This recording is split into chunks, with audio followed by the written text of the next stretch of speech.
Chapter 21. Cut the crap. I pulled away, still in shock from seeing Sarah so addled. I wanted more than anything else in the world just to slug him. Why did you bring her here? Think about your answer. Kidnapping is a serious cry. In the States, I've been very concerned about her. He looked up at the groves of sebia trees around the square, a quiet glance, as though to inhale the misty morning air. My legal threat had gone right past him probably, because here he was the only law. But now she's receiving the treatment she needs. I expect she'll be fine before long. Treatment. I was caught off guard. Okay, let's start getting things straight. When she was here before, somebody tried to beat her to death. How? What happened then was beyond my control. He motioned me to join him as he settled onto the first step of the pyramid, sadness in his eyes. We were alone in the square now, and I felt like I'd become his personal prisoner, trapped. Sarah was very dear to me. I care for her deeply. You cared so much for her she ended up in a coma over on the Mexican border. I didn't sit. Instead, I just bored in, hoping to stare him down, but his eyes had grown distant, that little trick he had of alternating between intimacy and remoteness. Again, it reminded me of that first morning we'd met, looking out over the bluffs of the Hudson. If you'll let me, I'd like to try and tell you something of the circumstances surrounding that tragedy. He was gazing off in the direction the women had gone. You see, when Sarah first appeared at Quetzal Manor in New York, she was a very troubled young woman. She declared she was a person of pure spirit, and she wanted to have a baby without so much as touching a man. Some procedure that would produce a divine child created of cosmic energy. Cosmic energy. I had a flashback, hearing the words, to the time when she had just turned 6, and we'd been sent by my mother to the hayloft to track down nests secreted there by rogue chicken hens. When we came across a cache of eggs, she asked if baby chicks came out of them. I assured her they did, and she asked if human babies came from eggs too. My biology was pretty thin, but I told her I supposed they did, sort of, but then the eggs were probably hatched or something before babies were born. She thought about that a moment, and scrunching up her face, then declared no, and bitterly began smashing the eggs. Babies and all living things came from another world, she declared, a special place we could not see. They came directly from God. That was why she would see out someone like Alex Goddard. For her, he must have seemed a messenger of the unseen. Who better to create a child for her? The ironic part was, I'd found him for almost the same reason, seeking a miracle when all else had ailed. Were Sarah and I even more alike than I'd realized? So I began trying to work with her. He was turning back to me. But then I discovered she'd been born with an abnormality of the uterus. It has a medical name, but suffice to say it's very rare and afflicts only about one woman in 20,000. Even after my diagnosis, though, she refused to give up. She was a person of enormous tenacity. God, I thought, why didn't she come home to us, to Lou and me? We loved her. I felt my guilt go out to her all over again. She next declared she wanted to come here to Balaam, to the place of miracles. I told her that, yes, miracles can sometimes transpire here, but only at a great price. We would need to have an agreement, and she would have to keep it no matter what. What do you mean, an agree? Truthfully, though, he went on, ignoring me, I immediately regretted the offer, since I realized she was far too unstable for this environment. Finally, I forbade her to come, but just before my next scheduled trip, she found out and booked herself on the same flight. There was literally nothing I could do to stop her. She put Nino's Del Mund on her landing card. I was growing sick to my stomach at the rehearsed way he was recounting her story. That's this place, right? Balaam. My clinic here is known by that name. The village itself is called Balaam. He was easily meet. In my eye, holding his own in our battle of wills. Sarah was, I have to say, a very impressionable young person. Once here, she forgot all about her purpose for coming. She should have stayed up the hill there, he was pointing off to the south. Ere I could care for her, but instead she moved down here into the compounds. Then she discovered a hallucinogenic substance they have here, began using it heavily, and I think it tipped her into a form of dementia. So, she was doing drugs, something I'd always secretly feared. Well, maybe she was still having flashbacks of some kind. Maybe that explained why she was off in another world when she came out of her coma. What kind of hallucinogenic substance? He sat. It then shrugged and answered. Here in the rainforest, there's an ugly 3-pound toad, the Bufo marinus. You'll see them around, near sunset, that has glands down its back that excrete a milky white poison. I knew about them. They were migrating north now, even into Florida. They were huge and looked like Jabba the Hutt in Star Wars. I hate toads of all varieties, but the thought of those monsters made me shudder. My God, isn't their toxin lethal? Was Sarah trying to destroy herself? Was that why her mind was so blitzed? I've heard, yes, it can kill you, but it can also, if processed correctly, with fermented honey, give you truly supernatural visions. The classical Maya used it for ceremonial purposes. I'd managed to reconstruct how they prepared it, and something I now deeply regret, I showed the shamans here how to replicate the procedure. At the time, it was just a minor part of my research into traditional pharmacology. But she heard about it and persuaded them to give her a vial. Then more and more. That did sound like Sarah, always out on the edge, testing new realities. But then I thought a moment about what he'd actually said. Some of the people here in his place of miracles were doing heavy drugs, and she'd got caught up in it. But why didn't you stop her, you unfeeling bastard? I tried, believe me, but I'm afraid she was far past listening to me. By then she was earning the Kekshai Maya dialect, becoming totally immersed in their world. She began having episodes of complete non-rationality, and then one day she told the women in her compound she was going over to Palenque, the Maya ruins in Mexico. It's where the classical Maya held their last kingship ceremony. Before anyone realized she was serious, she stole one of their cayucos, their mahogany dugout canoes, and headed down the Rio Tiger. His eyes had turned completely dark, the way he used to blank them out. She just went missing. Everyone here was devastated. We all loved her. I stood there weighing his story. It didn't ring true. I supposed she was capable of something that crazy, but would she have actually done it? I didn't think so. Then I remembered something else he'd said. You said you proposed an agreement. What was that about? He stared at me. It's nothing that need concern us. Suffice to say, I kept my part. Anyway, it's over and past now. Why wouldn't he tell me? Did she make some bargain with the devil? But regarding Sarah, he went on, I only just learned she'd been found and brought to New York in a coma. Wanting to do what I could, I immediately called the hospital, and out of professional courtesy, they told me she'd shown early stages of coming out of it, but she appeared to be hallucinating. It was exactly what I'd feared. His voice trailed off. I hope I did the right thing, but when I learned she'd been released, I arranged for her to be brought back here, where perhaps I can do something for her. What? In rare cases, the hallucinogen she took permanently alters critical synapses in the brain. I'm fearful she may have abused it to the extent something like that could have occurred. No one in the U.S. would have the slightest idea what to do, but I think I may know of an herbal antidote they turned to in ancient times that can repair at least part of the damage. I also knew that getting her back here through normal channels would be impossible. So you had Colonel Ramos and a bunch of his Guatemalan thugs just break in and take her? I didn't know which part of the story horrified and angered me the most. I have the misfortune to know him reasonably well, and I explained it was very important to me, and he agreed to assist. I honestly didn't know where else to turn. I understand there may have been violence, for which I apologize, but these people have their own way of doing things. He rose and came over and put his hand on my shoulder. I hope you'll understand. The son of a bitch was coming on oily and contrite when he just subcontracted an outright kidnapping. I wanted to kill him. Finally, I walked away, trying to get a grip on my anger.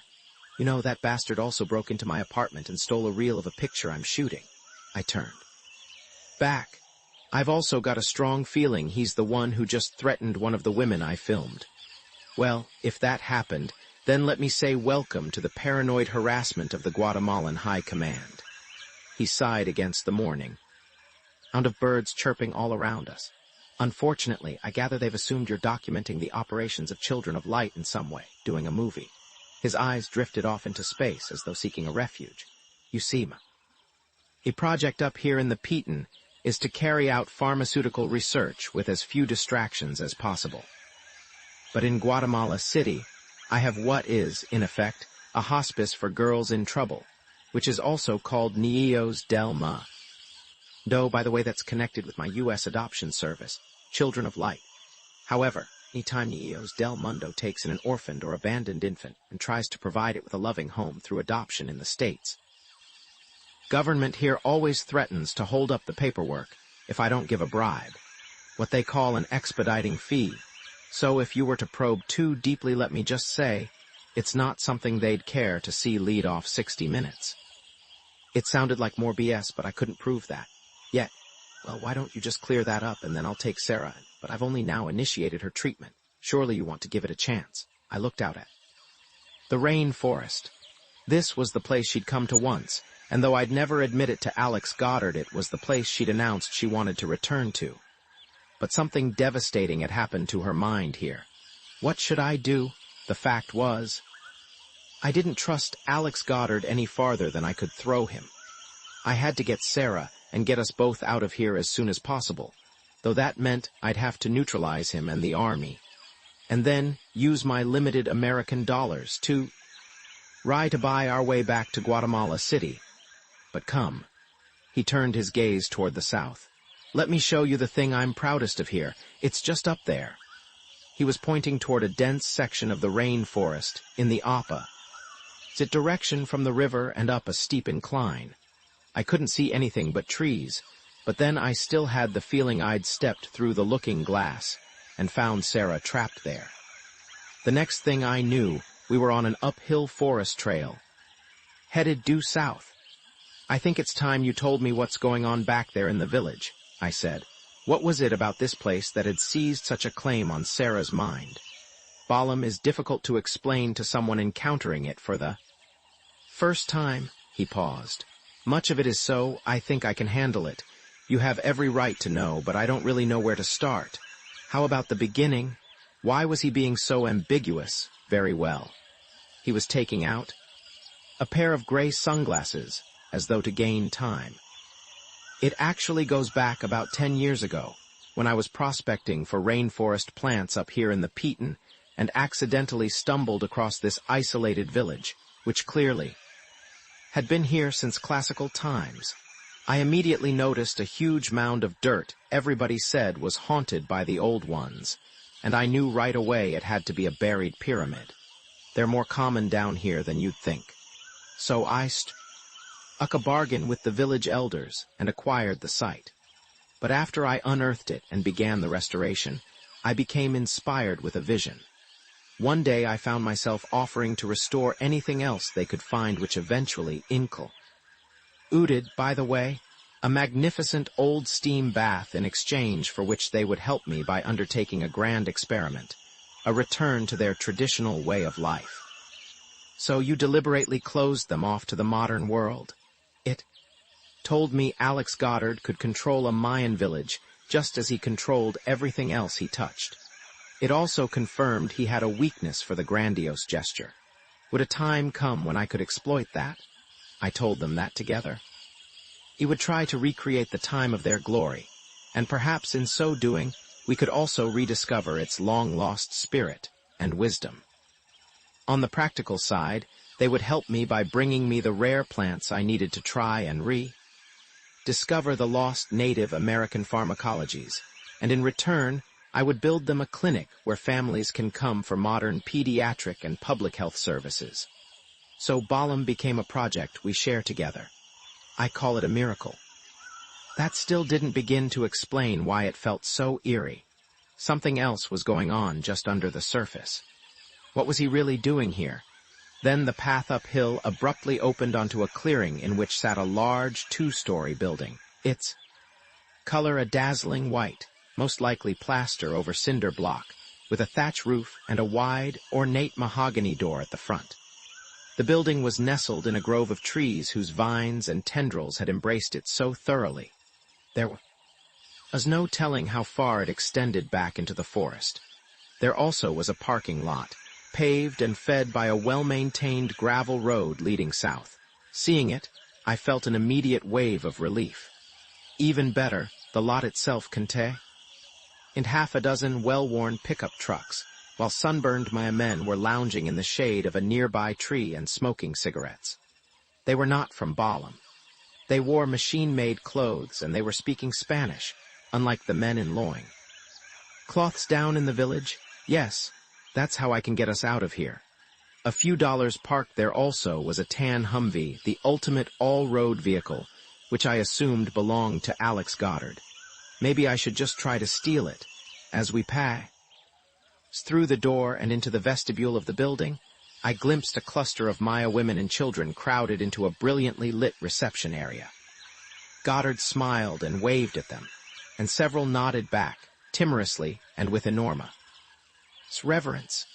They were being attended by a dark-eyed, attractive Maya woman in a blue uniform. The name lettered on her blouse was Marcelina, who was holding a tray of vials and hypodermic needles.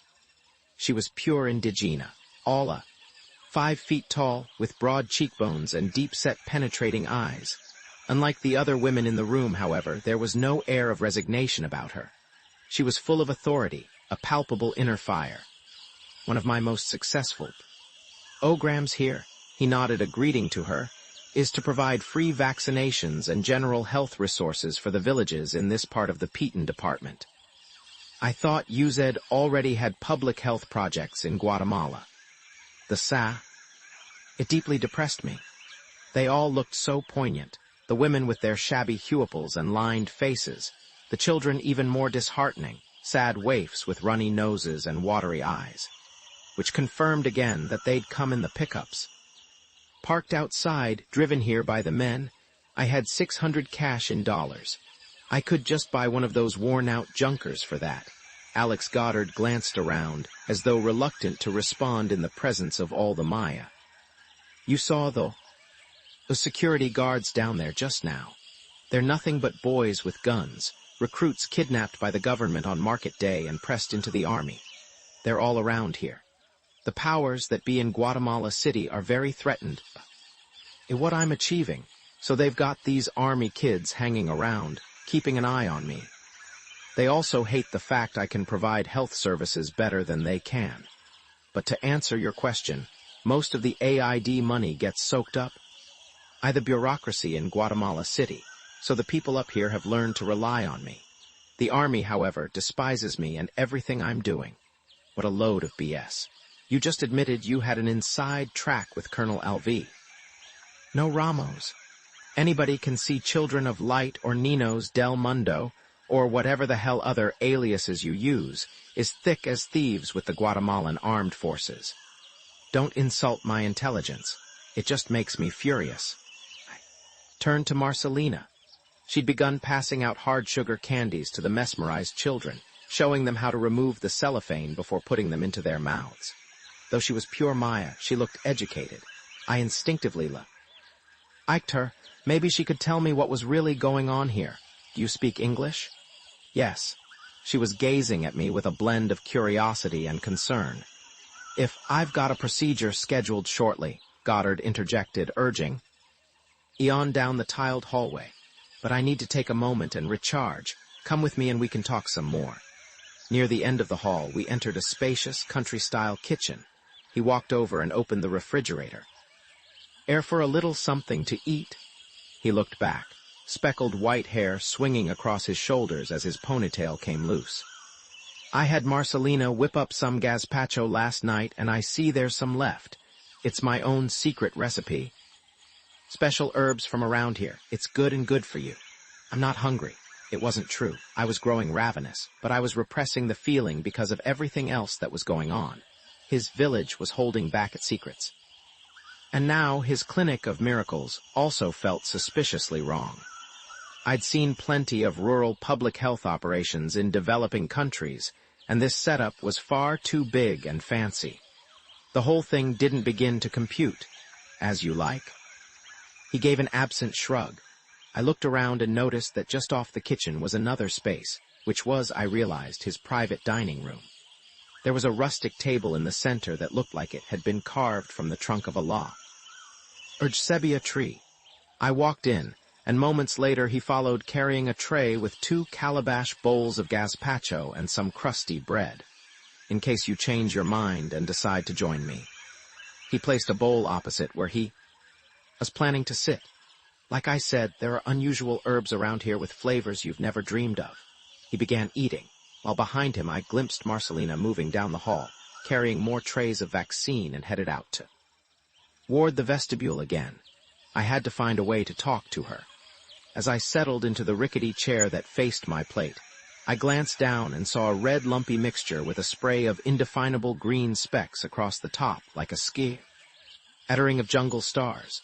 No way, when I looked up again, he was swabbing his lips with a white napkin, his penetrating eyes boring in. Now, he said, it's time we started concentrating on you. Got you going with your program. Chapter 22. My program. I stared back at him, feeling a jolt. With my thoughts completely focused on Sarah, the last thing on my mind was my own baby. Now that you're here, he smiled, there's no reason we shouldn't proceed. This is, after all, a place of miracles. Right. You let Sarah destroy her mind, and now you want me to don't even think about it. I have to tell you, I'm not overly impressed thus far with your program, I said. First I passed out in your clinic, and then my doctor in New York told me those drugs Ramallah gave me are highly illegal, and for good reason. What is legal is more often than not the judgment of medical reactionaries. He dismissed the issue with a wave of his hand. My work has moved far beyond anything the FDA has ever dreamed of. Then his look turned grave. I hope you'll give me a chance to try to help you.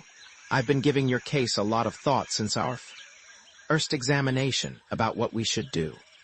But first let me ask you, do you have a partner who could come here soon?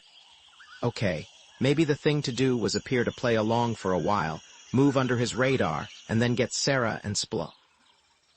It's a possibility. He smiled again. Excellent. If this person can come here to the clinic for a deposit, then we could put you on a fast-track schedule. One thing at a time. First, I'd like to know exactly what it is you have in mind. Would his program include stringing me out on the toad drug the way he'd done with Sarah? Of course. He leaned forward in his chair. I believe that, given your history, an in vitro procedure would have the highest chance of success. You undoubtedly know how it works. We remove a number of eggs by aspiration and grade them for maturity and viability, after which we fertilize them to begin embryos growing. Then we pick the most promising for implantation. In vitro is invasive and dangerous, and there's a lot that can go wrong. I genuinely hated the idea, to some extent. He examined his watch for a moment, then looked up. But let me just say this, since any reproductive therapy, particularly in vitro, is strongly dependent on the factor of timing, I've developed experimental compounds down here that can regulate egg maturities very precisely. It minimizes a lot of uncertainties, which is why we're so Kiyorhi paused. Look, the first thing we need to do is put you on a strict regimen of diet and spiritual discipline, using my system for regulating your Kai, your energy flows. Then, if you respond, we can start thinking about the procedure. And should you eventually decide you want to go ahead and you can have your partner come here, we could possibly have everything done in just a few days. Well, you can forget about me taking any experimental impounds. How long could I stall him? Morgan, there's more to this. His look grew pained. It's awkward to bring it up, but your presence here creates no small difficulty for me.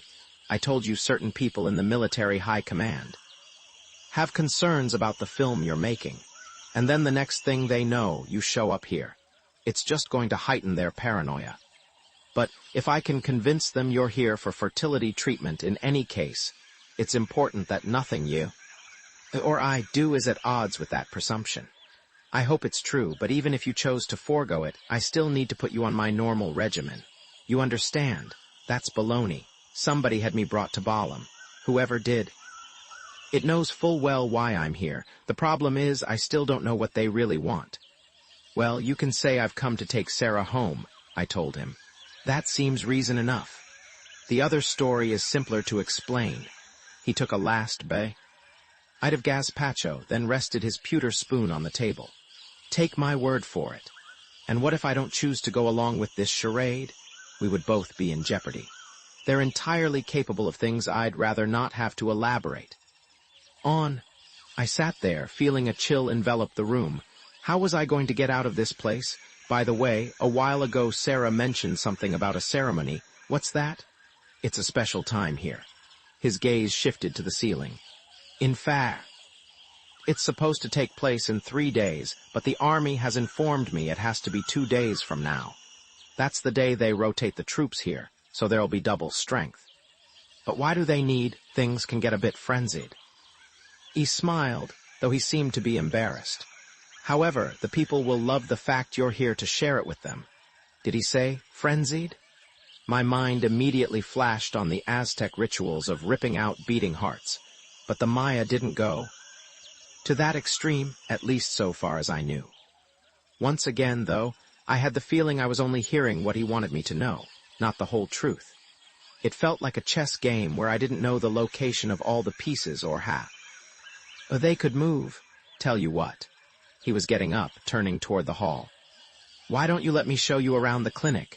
In fact, I'm scheduled to perform an in vitro this morning for a childless couple here. You're free to see it. Perhaps that could help you make your own decision. Well, do you have a phone? I need to make some calls. Would he let me call out? That would be a first test of what his intentions were. It was all getting so insidious. I had Sarah to worry about and the army, and now some kind of ceremony that he'd managed to stay cannily vague about. I only knew I wanted the whole world to know where I was. Of course, he said. You're welcome to use my office. He was pointing down the hall. It's right this way. Yes, maybe I'm not completely his prisoner yet. I still have privileges, but I damned well better use them while I can. I walked out and felt a breeze, and then I studied the far end of the hallway. At the opposite end from the entrance, and noticed huge, slatted windows. As we walked in their direction, I realized there was a stairway on one side, at the end of the hall, leading up to the second story of the building. What's up there? Hygienic nursery rooms. He glanced at the stairs. Unlike U.S. practice, new mothers here aren't sent home after a day or two. Women and their newborns are encouraged to stay here at the clinic for at least a week. It's actually very much a part of their tradition, a period of bonding. You're welcome to visit with them later if you like. I intended to. In fact, I found myself looking around and trying to memorize everything about the place. A 2-story building. A marble stair, a nursery upstairs, downstairs rooms along either side of the hallway, what was in them? And an office I was about to see. Could the clinic be locked down? What were the escape routes? How closely was the army watching? The time would come, I was sure, when I'd need every scrap of intelligence I could collect. When we reached the end of the hall, the fresh, cool wind still blowing against my face, he stopped in front of a large, ornate wooden door with a brass knob in the very center. There was no sign of a lock, just a sense of great gravity about its purpose. The phone's in here. He pushed the door, and it slowly swung inward on hinges that must have required ball bearings. It was indeed an office. Dimly lighted by the moving screensavers of 2 computers, each on a separate desk. He flicked on the overhead lights, and I noticed that one computer was hooked to a fax machine, the other to a separate printer. An impressive assembly of data management technology for out here in the rainforest. Then I focused on the central desk, on which sat an open, briefcase-looking box containing a mini-console labeled Magellan World Phone. A small satellite dish was bolted. Down next to it, it uplinks to the Inmarsat Series 3 geostationary satellites. He indicated the dish. But it works like a regular phone. The international codes all apply. Then he turned to leave. I should be ready for the procedure in a few minutes. I picked up the handset and flicked it on. 3 green diodes flashed, then 2 yellow ones, after which a white light came on and I heard a continuous hum, a dial tone. Hooray. but was his satellite. Own tapped. Why would he let me just call out? Was this a feint in our game of cat and mouse, just to lull me into believing everything here was safe and benign? Remembering Sarah's drug experience, I already knew that couldn't be true. For now, though, I had to get an SOS out while I had the chance. I'd long since memorized the number of Steve's hotel in Belize City, and if I could reach him, he could go the embassy in Guatemala City, and I wasn't sure what. I still hoped to get out of here on my own, but if that failed, maybe some of those sturdy Marines. When I dialed the Belize number, however, the phone just rang and rang. Come on. Somebody please pick up. Then they did. Thank goodness. When I asked for Steve, so sorry, Mon, came the proud Caribbean voice, but Mr. Abrams check out Monday, early in the morning. Right, I know that, but he came back last night, didn't he? No, Mon, he say he be come. Ing back to hold his room, but he didn't come back. I felt my palms go icy. Who was going to know where Sarah and I were? What do you mean, he not coming back here, Mon? The man paused and mumbled something to another clerk, then came back on. Nobody's seen him since. You want leave a message, that's okay, but I don't know when, no. I didn't know what to say. The implication was only gradually sinking in. No message, thanks anyway. Act later. Anytime, Mon, no problem. I hung up, trying to stay calm. Steve, where are you? Okay, I told myself, you don't actually know something's wrong. It could be anything. Still, it was very worrying. Steve, my one and oh. Lee, I was staring at the phone, wondering what my next move should be. Whatever else, I've got to try to reach Lou, tell him I found Sarah. But then what? He certainly wasn't going to be any help in getting us out, if he blundered. His way down here, there was a real chance he'd misread the delicacy of the situation and end up getting us all disappeared by the army. But still, I had to tell him about her.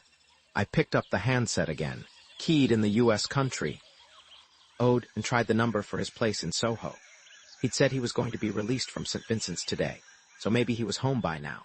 The familiar ring jangled half a dozen times, and then Crenshaw residence. It was the Eyrie. Tones of Mrs. Riley, Sarah's day nurse. Hallelujah. I guessed she was there now taking care of Lou. This is Morgan James, Mr. Crenshaw's niece. Remember, I came by. Is he home yet? I need to talk to him. He's resting, dear. I was just about to go out and get some things, milk and soup and the like.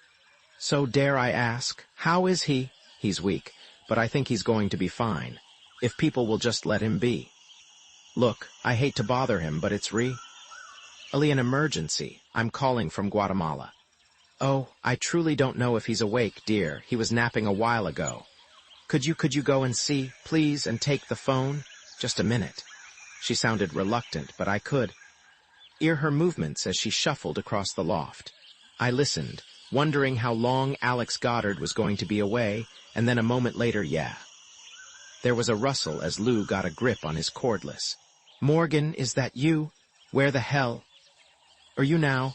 It took me a second to even find my voice. I was so thrilled to hear him. He sounded just like always. Hey, how's it going, champ? I said. Come on, Lou, get well. Fight. I started having these migraines, but it gave me some medicine. Listen. I cut him off, and immediately felt guilty I'd been so impatient. I'm up in northern Guatemala, and I've found Sarah. Oh, my God. That was followed by a long silence, probably an emotional meltdown. Is she all right? What was I going to say? That she'd been brainwashed or worse by Alex Goddard, that we were both in his clutches, cut off from the world and in deep, deep trouble? She's able to stand, I said. I don't remember what white lies I eventually managed to tell him. I think it was something like, she's being treated for a post-coma syndrome by a medical specialist. I found out that when she was in Guatemala before, she was given some bad drugs, and someone here who knows about them is trying to reverse some of the damage. Alex Goddard, right? There was no BSing Lou for very long. That bastard. Lou, I'm going to get her out of here and back home as soon as possible. Everything's going to be all right. Don't worry. It's really too complicated to try and explain over the phone. Yeah, well, I'm coming. Soon as I'm up. I'm gonna take that son of a bitch by the don't you go anywhere. I'm handling it, okay? I heard him grunt, whether from pain or frustration I couldn't be sure. Lou, listen, I'm going to try and phone you every day. If I miss a day, then you should call the embassy down here. Tell them you're FBI. That might get their attention. The place where I am, where Sarah is named Balam. It's a kind of village, in the northern Peaton department. I don't know if the U.S. has any clout up here, but that's where they should come looking. I got him. To write it down, and then eased him off the line as gently as I could and hung up. I would have loved for him to be here, but I wanted to try to get Sarah out by stealth if I could. And stealth was scarcely Lou's style. My calls were one full or two, and there still wasn't anybody to help me. The time had come to try David.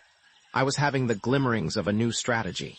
It was lunchtime in New York, but on Wednesdays he usually just had a sandwich at his desk. Mabe? Yeah, I could catch him.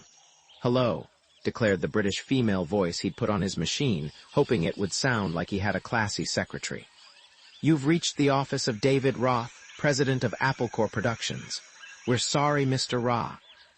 There's not available at this time to David, I barked into the phone. If you're there, pick up. This is Morgan. I've got to talk to you.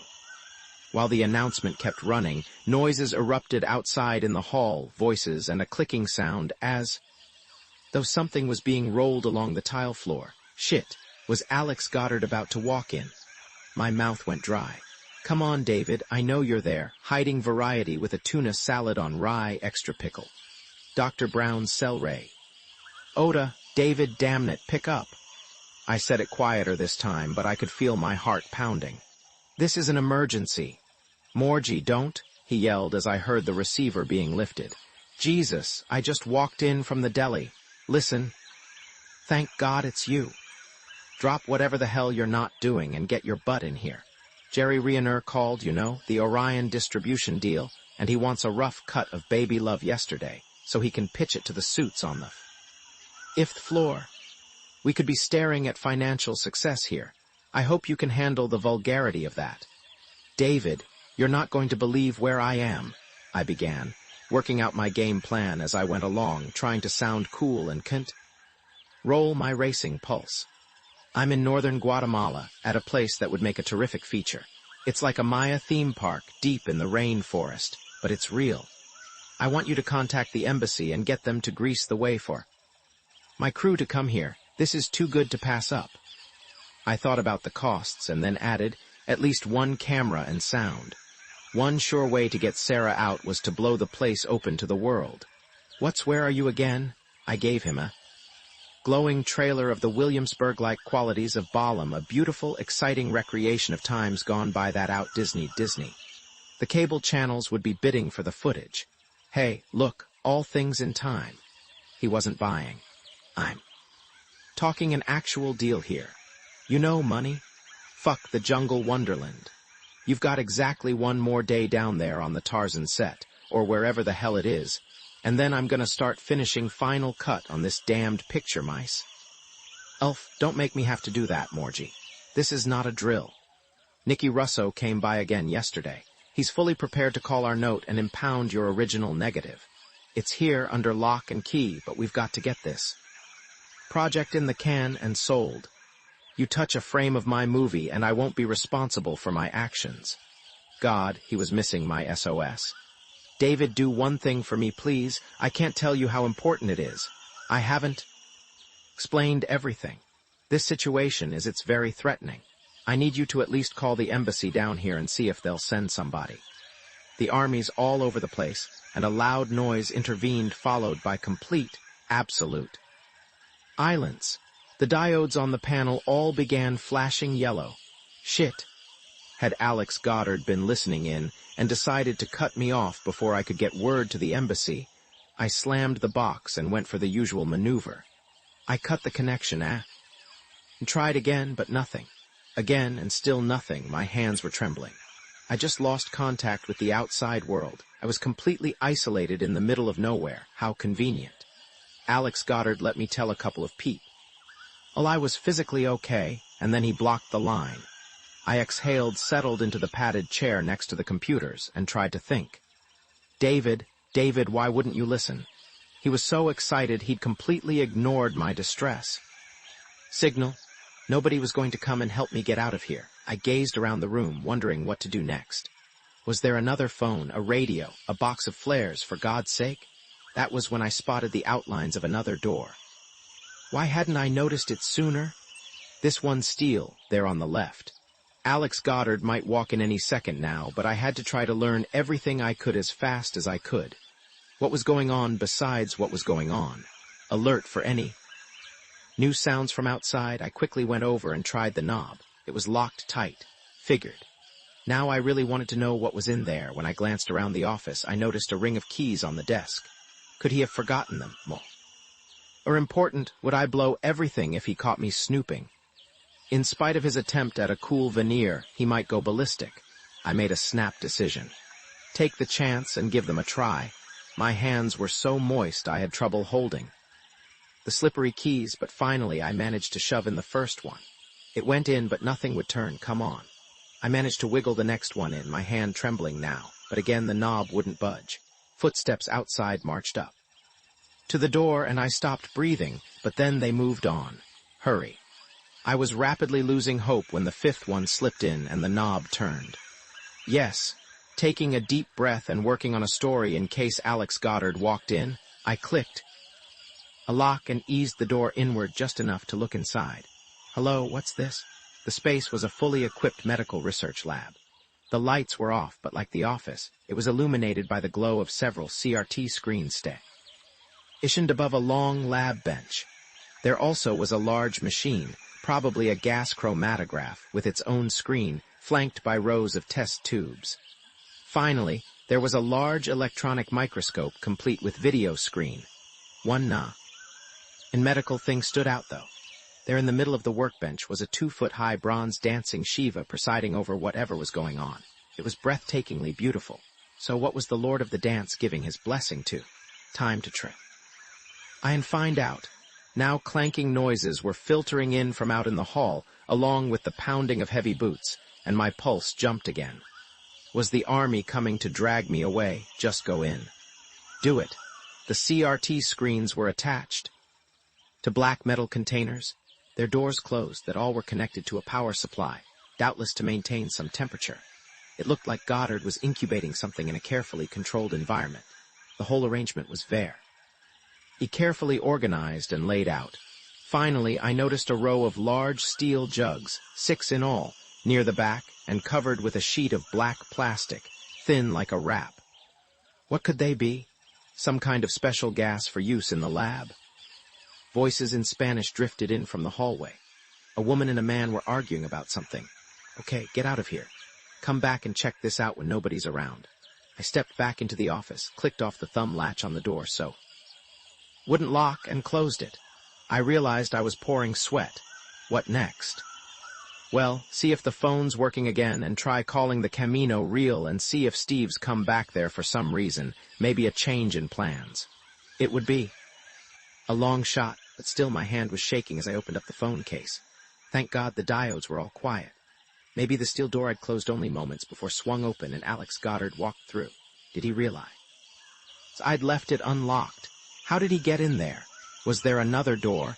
He'd changed clothes and was wearing a pale blue surgical gown. I shut the phone case as though just finishing with it. Could he tell I'd turned myself into a nervous? I tried to smile and look normal, but my shirt was soaking. I see you're finished, he said, not seeming to notice. Good. As I said, I've got an in vitro procedure scheduled now for one of the couples here in the village. You're well. Come to observe, it might help you decide what you want to do in your own case. He was moving across the room. You can watch on the closed circuit. He reached up and snapped on a monitor bolted to the wall in the corner. Oh, just one. Small word of forewarning. He was turning back. Down here, I've made certain cosmetic changes in the procedure to keep patients' anxiety levels as low as possible. It wouldn't be appropriate in your case, but well, you'll see. Before I had time to wonder what he meant. He disappeared back through the steel door with a reassuring smile. Chapter 23. The monitor's picture was in color, but the predominant hue was brown. Where was this? The or had to be somewhere in the clinic, but still. The space looked flawlessly sterile. Obviously an operating theater, but it was certainly like none other on Earth. The walls were not white or pale blue. They had the shade of stone and were decorated with Maya picture writing and bas-reliefs. It was as though a sacred chapel had been converted into a surgery. I guess this was what he meant by cosmetic changes. A door was visible on the right side of the screen, and moments later Alex Goddard strode through, coming in from the hallway, so it must be right next door. God, the place looked ancient and haunted. I watched as he walked over to a basin and scrubbed his hands, then donned a white surgical mask. Next he flipped various switches on the walls. Finally, he put on a second mask that glistened like some green crystalline. Ethereal, what was that for? Then it hit me. A jade mask that was something Sarah had mentioned in her ramblings, so she must have seen this too, which meant not everything she described was just some drug-induced hallucination. The mask part was very real. Now Marcelina was rolling a steel operating table, bearing a dark-haired Maya woman, through the doorway. The patient looked like all the others down in Balam, except that she had a strange expression on her face. She appeared to be tense and very afraid, as her eyes kept darting around the room. Then to the jade mask Alex Goddard was wearing, most likely papier-mâché covered with shiny green granules. When she was in position, he walked to the corner and flipped another switch, whereupon there started the deep droning of a chant, probably from speakers in the walls, that sounded like Kekshai Maya. He bent over her and said something in the same language, after which Marcelina placed a rubber mask over her nose and mouth. Her eyes still frightened, the patient uttered a few words, perhaps a final prayer, then inhaled deeply. As her eyelids fluttered, he turned and opened what appeared to be some kind of stone tableau, covered by its own bas-relief. It was, I finally realized, merely painted fiberglass. That was what the whole room was, and inside were CRT monitors designed to display various vital life functions. As Marcelina helped him, he began attaching sensors to the patient's body. When the woman's eyes had fully closed, he removed his green mask and tossed it into a box. It's all fake. The room, everything, just like Balam, but now he's got Sarah's mind caught in his thrall. I've got to make her understand nothing here is real. Marcelina was carefully watching the screens, her apprehension obvious as she fiddled uncertainly with the knobs. Oxygen steady. Her voice was small and uneasy. Ecade? G stable. He immediately stripped away the sheet that had been covering the patient. Beneath it was an open-sided gown colored in brilliant stripes of red and blue. He pulled it back with absent precision, then turned to Marcelina. Shave her and scrub her. With the woman now under sedation, Marcelina put on her own surgical garb. She pulled a blue plastic cap over her hair, then secured a white or mask over her face. While she was finishing the preparations, he turned and walked to the far side of the room, where he abruptly seemed to disappear through the wall. What, there must be a panel there, a camouflaged door. He was gone for a moment, then reappeared carrying a long metal tube that looked to be emitting white vapor. He next opened yet another ersatz stone cabinet to reveal a microscope with a CRT screen above it. He took out 3 glass ampules from the tube-frozen embryos, undoubtedly, and placed them in a container. He switched on the microscope. Its CRT screen showed him whatever he needed to know interesting. In surgery, he was coldly efficient, no human touch. Here he was the scientist Alex Goddard. Next, Marcelina activated an ultrasound scanner and began running the wand over the woman's stomach. The screen above the table showed her uterus and her fallopian tubes with flickering clarity. He'd been readying the embryos, and now he walked over and carefully inserted a needle into the woman's abdomen, his eyes on the ultrasound scan, which indicated the precise location of the needle's tip. I watched as the screen showed the needle on its way to its destination, a thin, hard line amidst the pulsing gray mass of her uterus. Seconds later, all 3 embryos had been implanted with such flawless precision it was scary. Did I want to undergo this deeply invasive procedure at the hands of Alex Goddard? The very thought left a dull ache in my stomach. While Marcelina bandaged her and began preparing her for return to wherever she'd been, he turned off the systems, then closed their stone cabinets. I thought back to some of the hallucinations Sarah had poured out. She'd mentioned the green mask, and she'd also relived some sinister event that seemed to her like disappearing down a long white tunnel. Was that her own anesthesia? Did he perform an in vitro on her too?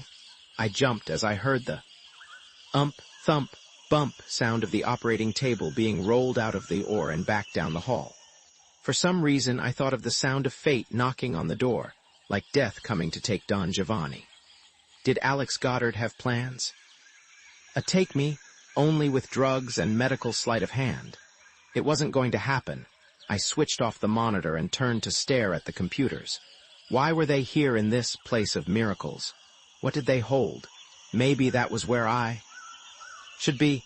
That was the moment when the heavy office door swung open and Marcelina appeared. Your room is ready now. Her English was heavily accented but sure. He sent me to show you, and I can wash any of your things if you like. My room. Whoa, since when had I checked in? Marcelina, we need to talk. What happened to Sarah the last time she was here? Was she operated on like that woman just now? I also planned to ask her about all the bizarre trappings surrounding the procedure. Why was the woman so sucked in by his phony Mardi Gras mysticism? Had Sarah fallen for it too? Sarah was one of the special ones. You are surely blessed too. You resemble her a lot. She looked at me, affection in her dark eyes, then turned and headed out the door. But come, let me take you up.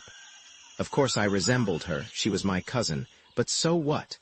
I didn't like the odd way she'd said it. And what about my question, watching her walk clearly nervous?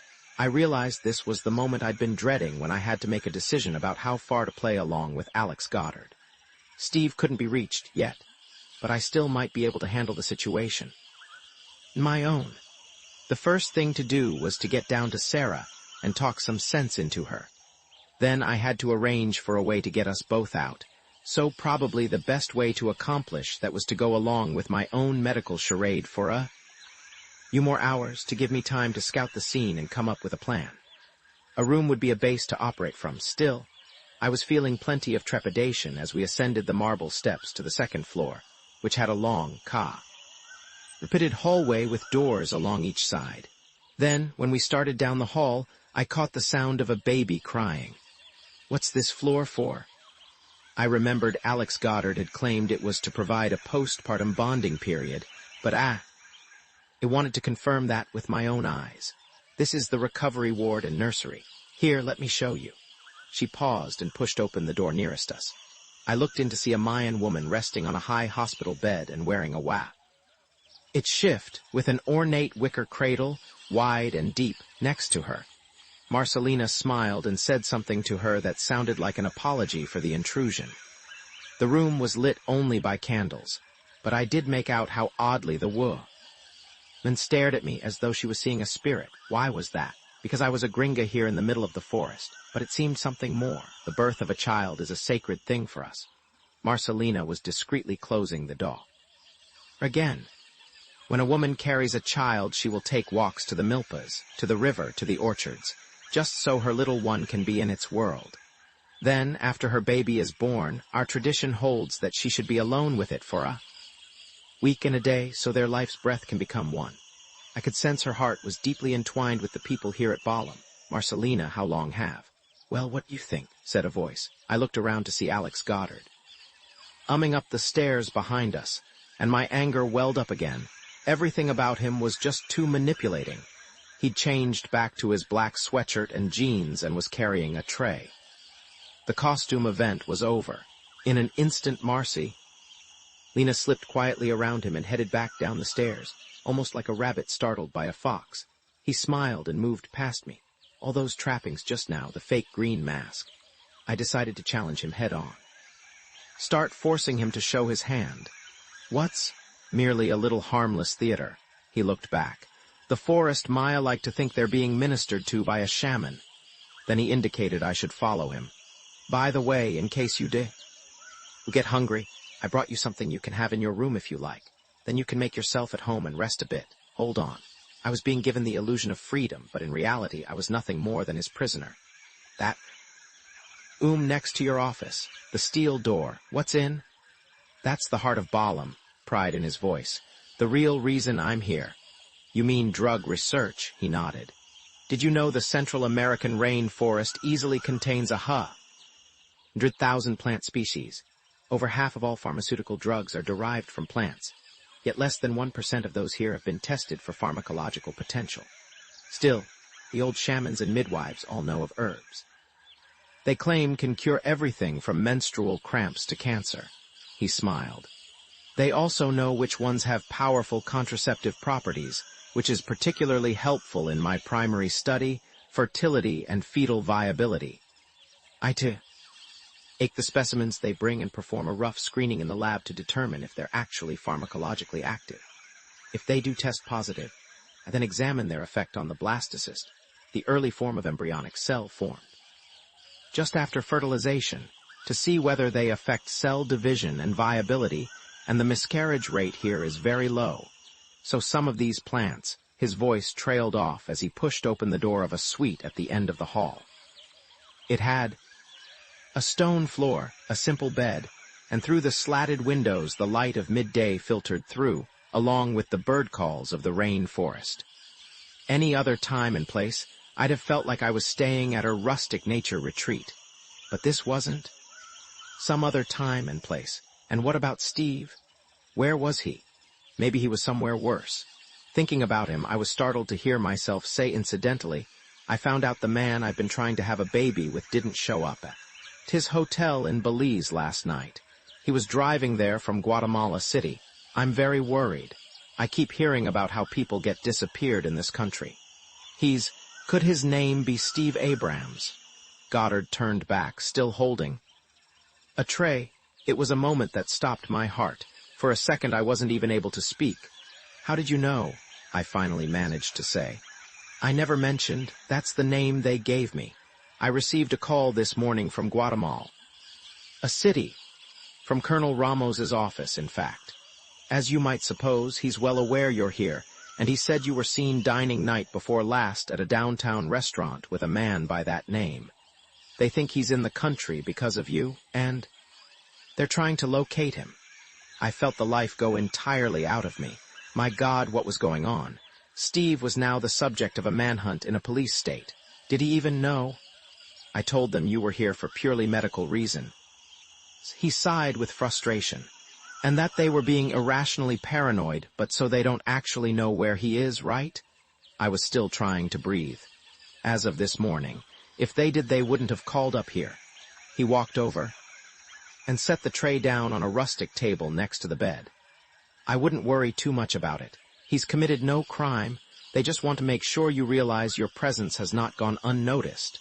Dear God, what had I dragged Steve into? If they found him, what would they do? I could only pray he was deft enough to elude them. If anybody could then, I looked at the tray. An empty syringe was there. Also, there was a large bowl containing some kind of soup. I was finally growing ravenous, but still, what's this for? I indicated the syringe. I just need to take a little blood for some tests. Don't worry, it won't hurt a bit. Hold on. How far do I have to play along to stay in his chest? Game. Then I glanced down again at the tray. And what's in that bowl? Right now, diet is crucial, so I've had Marcelina prepare you a healthy broth of soy extract and buckwheat and rainforest herbs. What kind of rainforest? Herbs exactly. I was starving, but no way in hell medicinal ones. Part of your program of wholeness. He turned with that faraway look of his and opened the window slats. Beyond them, I could see foliage, now alive with flocks of multicolored birds. The forest was in full cry. You know, so many drugs are waiting to be discovered up here. He was gazing out. Beyond this window is a giant pharmacy, but if it goes like the rest of the Peton, it'll soon be bulldozed to make way for more cattle ranches. He came back and picked up the syringe. That was when I noticed it didn't seem to be entirely empty. It appeared to contain traces of a yellow substance. though maybe I was imagining. Look. About the blood test, I don't think, consider it a free medical screening. He firmly gripped my arm as he plunged the needle into a vein. Seconds later, he was capping off the syringe, red with my blood. I'm running a batch of tests this afternoon, so one more sample won't make any difference.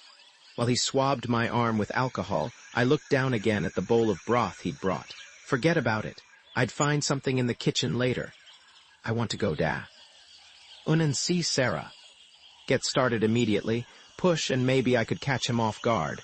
I'm very worried about her. Of course, he nodded. Whenever you wish. I was thinking as soon as possible. Then I'll send Marcelina to take you. The minute she's finished downstairs. But I assumed you might want to at least unpack first. With that he disappeared as quietly as he'd come. I walked over and stared out at the birds flitting past the slatted window, feeling my hopes go up. The colors and the freedom. I wanted to be one of them, to take Sarah and just fly away. Then, feeling vaguely drowsy, I settled myself down on the edge of the bed.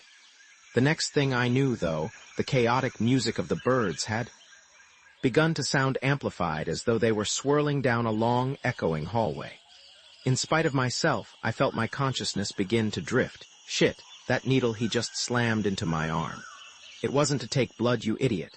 You suspected that, but he was too fast. Shit, shit, shit. Don't let him do it. Stay awake. But now the tunnel was growing. I pulled myself up and staggered in slow motion to the door and tried it, but it seemed to be locked. I couldn't really tell, though, because the tunnel was swallowing me.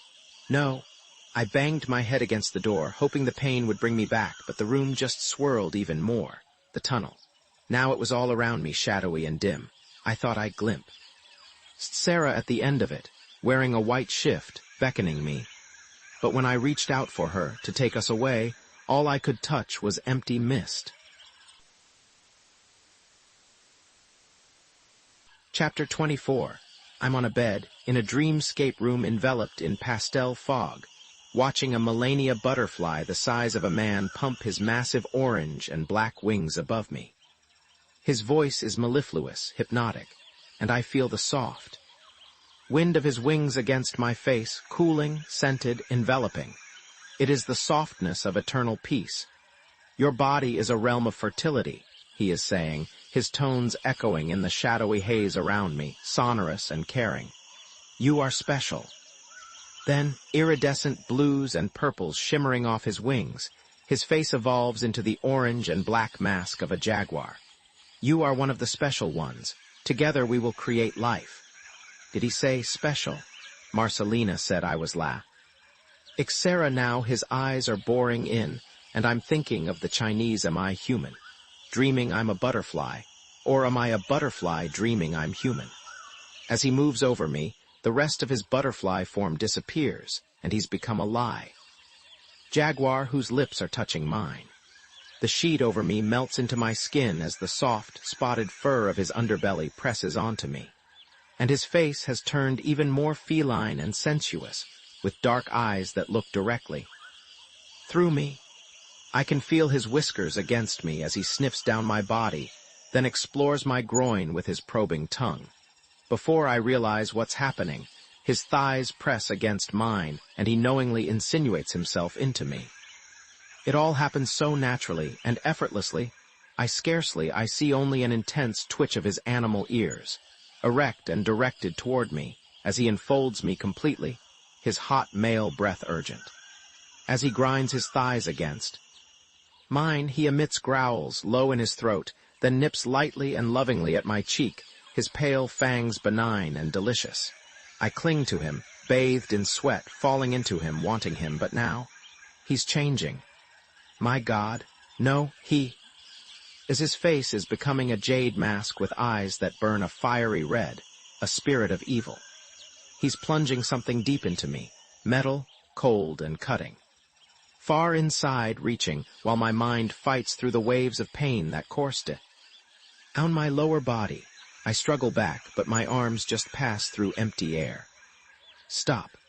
The eyes, the hard metal time turns fluid, minutes are hours lost. And I don't know, finally, it could be years later, he growls one last time and... The room begins fading to darkness. Then a blessed numbness washes over me. He's gone, and I dream I am dead. Sometime, probably hours later, I sensed my consciousness gradually returning. Around me, the room was still dark and remembering the dream, I came fully awake with a start, my heart pounding. What had it done to me? I was shivering with a piercing, pointed ache in my groin. I needed air. I rose up unsteadily and reached out and realized I was in a hospital bed with metal bars along one side. What? How did I come to be in this? Then I began remembering. I was at Balham in Alex Goddard's Nino's Del Mundo clinic, and I'd been trying to get Sarah and take her home. Instead, I'd passed out and then an attack, some unspeakably evil. Get out of here. Now. I settled my feet onto the floor with a surge of determination, and that was when I sensed I was in a different place from where I gazed around. In the dark, then reached out and felt something on a table beside the bed. It was a clay bowl full of wax. What a candle. And next to it I touched a plain book of matches. My hand was trembling from the pain in my groin, but I managed to light the candle, a flickering glow. My wristwatch was lying nearby on the table. Someone must have taken it off and placed it there. I picked it up and held it by the candle, and for a moment I was confused by the seconds ticking off. Then I realized the time was, how could that be? It read 4:57 a.m. Had I been out for hours? I gasped, then raised the candle and gazed around. The walls were brown stone, or maybe they just looked like stone. Yes, how I recognized it. I was in the fiberglass-walled operating room I'd seen on Alex Goddard's closed-circuit monitor. What was I doing in here? My arm brushed against the table, and I felt an odd sensation. Glancing down, I realized there was a Band-Aid on the inside of my left wrist. What was that about? Earlier he'd taken blood from my right arm, but then he'd just swabbed it, so why this bandage? And what in hell was I doing in an operating room? I hadn't agreed to any procedures. Did he come back for a second, or that was what he'd done? He'd injected me with an Roman 4 drug. The bizarre vision I'd had was his cover for some perverse invasion of my body. My God, I'd been unconscious since yesterday afternoon. During all that time, what could he have done to me? I was fist-clenching, furious. Looking around the operating room, I wanted to rip the place apart. When I tried to stand, I realized my groin was tender and sore as hell, all across my panty line, only somewhere deep, deep inside. In my reproductive, it was like after he'd given me those shots up at Quetzal Manor. I checked, and saw no red needle punctures this time, but the pain was much worse. That sick butterfly jaguar dream was no dream. I'd been raped by the bastard. I pushed aside the pain, edged across to the door, and tested it. Unlocked. Good. Go find the SOB right now. Tear his head off, I pulled back the door, took a deep breath, and checked out the hallway. Whoa. How did they get here? In the dim light, I made out 2 uniformed army privates down at the end near the slatted windows, dozing in folding metal chairs, their AK-47s propped against the plaster wall. Why were they here? Just a cool, breezy place to hang out. Or were they in place to guard me? The breeze was causing the candle's flame to cast flickering shadows across the hall, so I quickly reclosed the door. Now what? I was trembling as I returned the candle bowl to the table and sat down on the bed. Soldiers with guns were outside my room at 5 in the morning. In the farthest end of Guatemala. What was I going to do? I gazed around at the stone walls and tried to think. My mind still felt clouded from whatever drug he'd given me, but it was beginning to. Wait. I saw Alex Goddard come into this very room with embryos from the lab. It is connected by the steel door to his office, where there was a phone. Time to call the embassy, get some help to get the hell out of here. I sat there thinking. All right.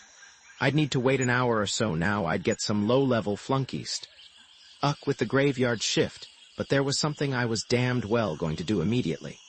With the lab right next door, I could try to find out why Goddard had just performed medical rape on me. There had to be some connection, according to him. The lab was for plant research. But if that was all he was doing, why was the army here? Right outside my door? I felt a pump of adrenaline that made me forget all about my pain. Before I got the hell out of Balaam, I was going to know what he was really up to here. God, I feel miserable. I really hurt. All the more reason I took the candle, stood up, and moved to the opposite wall to begin looking for an opening in the fiberglass stone. It appeared to have been made from impressions from the room atop the pyramid, rows and rows of those little cartoon face glyphs mixed in with bas-reliefs. But there had to be a door somewhere. I'd seen him walk right through it. As I ran my hand along the surface, I was struck by how their hardness felt like stone. But it couldn't be. What was I looking for? There certainly were no doorknobs. I came across a hard crack next to the bas-relief of a feather-festooned warrior, but as I slid my hand down, it ended, and again there was more rough stone. Solid. Damn. I stood back and studied the wall with my candle. He'd come in from the left, which would be about I moved over and started again. This time my fingernail caught in a crevice that ran directly down to the floor. Then I discovered another about 2.5 feet farther along. It had to be the door. I felt along the side, wondering how to open it, till I noticed that one of the little stone glyphs gave way when I pressed it. When I put my hand against it harder and rotated it, the panel clicked backward, then swung inward. Yes, and there it was. The lab CRT screens above the incubators, gas chromatograph in the corner. This, according to him, was where he tested the rainforest plants the shamans and midwives brought in. But what about what he'd just done to me? I was still worried about the army guys outside, but I walked in trying to be as quiet I could. The first thing I did was head for the row of black boxes above the bench. Those, I assumed, were being used to maintain a micro-environment for incubating plant specimens. And sure enough, the dimly lit windows revealed rows and rows of Petri dishes. They were clear with circular indentations in the center, but wait a minute. Those weren't just any old lab dishes, and no plant extracts were in them either, just clear liquid. That was odd, very fishy. Stood there puzzling, and then I remembered seeing pictures of lab dishes like these being used for artificially fertilized embryos. At the beginning, freshly extracted human ova are placed in an incubator for several hours, in a medium that replicates the inside of a female fallopian tube, to mature them in preparation for fertilization. Goddard had said something about tests on the blastocyst, the first cellular material created after fertilization. So was he using actual fetuses? My God. I felt like I was starting to know or guess a lot more than he wanted me to. My thoughts were churning as I looked up and studied the video screens above the boxes. It took a moment, but then I figured out the Petri dishes. Their chemicals had been placed in the incubators between 4 o'clock p.m. and 7:30 p.m. last evening. What I started counting. They were in racks stacked in sets of 4. Let's see. 5 in this incubator, 5 in the next, 5 in the... There were over 200 dishes in all. Impossible. I looked down at them again, feeling a chill.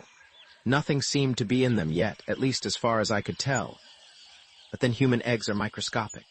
So if ova were when he supposedly was doing that in vitro on the Mayan woman, was he actually extracting eggs? Get serious. That was not where they came from. I was well along the cubble. A raw scale, past denial and closing in on anger, but still so many. How could they all? I turned and examined the row of plastic-covered jugs at the back of the lab, lined up, 6 in all. Now I had to know what was in them. I was shaky, but I steadied myself, walked over, pulled back the plastic, and touched one. It was deathly cold, sweating in the moist air. When I flipped open its frisbee-sized top, I saw a faint wisp of vapor emerge into the twilight of a room. Then it dawned on me. Of course. They were cryo-storage containers. He'd need them to preserve fertilized eggs, embryos. I lifted off the inside cover and placed it carefully onto the bench, where it immediately turned white, steaming with mist. Then I noticed a tiny metal rod hooked over the side of the opening. When I pulled it up, it turned out to be attached to a porous metal cylinder containing rows of glass tubes. Feeling like I was deep in a medical dimension, I took out one of the freezing tubes. It was notched and marked with a code labeled along the side. BL-1 LA, BL-1 LB, BL-1 LC, and so it went, all the way to G. But nothing was there. I began checking the other tubes. They all were empty too. So why was he freezing empty containers? Go with the simple answer. He's getting them ready for new embryos. I slid the rod back into the cryo tank, then walked over and hoisted myself onto the lab bench next to the dancing Shiva, creator and destroyer. And when I did, I again felt a stab of pain in my groin. The bastard. I was shaking in the early stages of shock, more than anything. I just wanted to find him and kill him. I thought I heard a scraping noise somewhere outside in the hall, and I froze. Was he about to come in and check on his experiments? Then I realized it was just the building, his house of horrors creaking from the wind. I took one final look at the incubators and all the pain came back. The whole thing was too much for my body to take in. I sat there trying to muster my strength. Don't stop now. Keep going, I got back onto my feet. The phone. Use the telephone. Find Steve, alert the embassy, then get Sarah. Do it now, while you still can. I was holding my breath as I walked over and pushed open the door to the office and looked in. It was empty and dark. Good. I headed straight for the black case of the Magellan World phone. When I picked up the handset and switched it on, the diodes went through their techno dance of greens and yellows, and then stabilized, giving me a dial tone. Thank you, merciful God. I decided to start off by calling the hotel in Belize again, on the long shot that Steve had managed to get the hell out of Guatemala. Baby, please be there. My watch said the time was 5:20 in the morning. But he once told me they manned the desk around the clock. No problem getting through, though the connection had a lot of static. But then came the news I'd been dreading. No Steve Abrams. He's still not come back, Mon. Where was he? I wanted to scream, but I was determined to keep a grip. All right, try the Camino reel and hope you can get somebody awake who speaks English. Maybe he went back. Please, God. I had the number memorized, so I plugged it in. And I recognized the voice of the guy who picked up, the owner's son who was trying his best to learn English. Hi, this is Morgan James. Remember me? I'm just calling to see if there's a Steve Abrams staying there now. Hey, que pasa? Senora James, very early, yes? Momento. There was a pause as he checked. Come on, Steve, be there. Please, please be somewhere. Then the voice came back. No, nobody by that name stays here. Okay, gracias. Shit. It was like a peh. It had opened somewhere deep in my stomach. I replaced the handset, feeling grateful that at least the phone still worked, my last link to sanity. My next call was going to be to the embassy, but I couldn't risk using up my opening with the graveyard shift. Maybe by 6 a.m. somebody with authority to do something would be there. Just a few more minutes. Now what? I felt the aching soreness in my groin again, along with a wave of nausea. I had to do something. Anything just to keep going, to beat back an anxiety attack.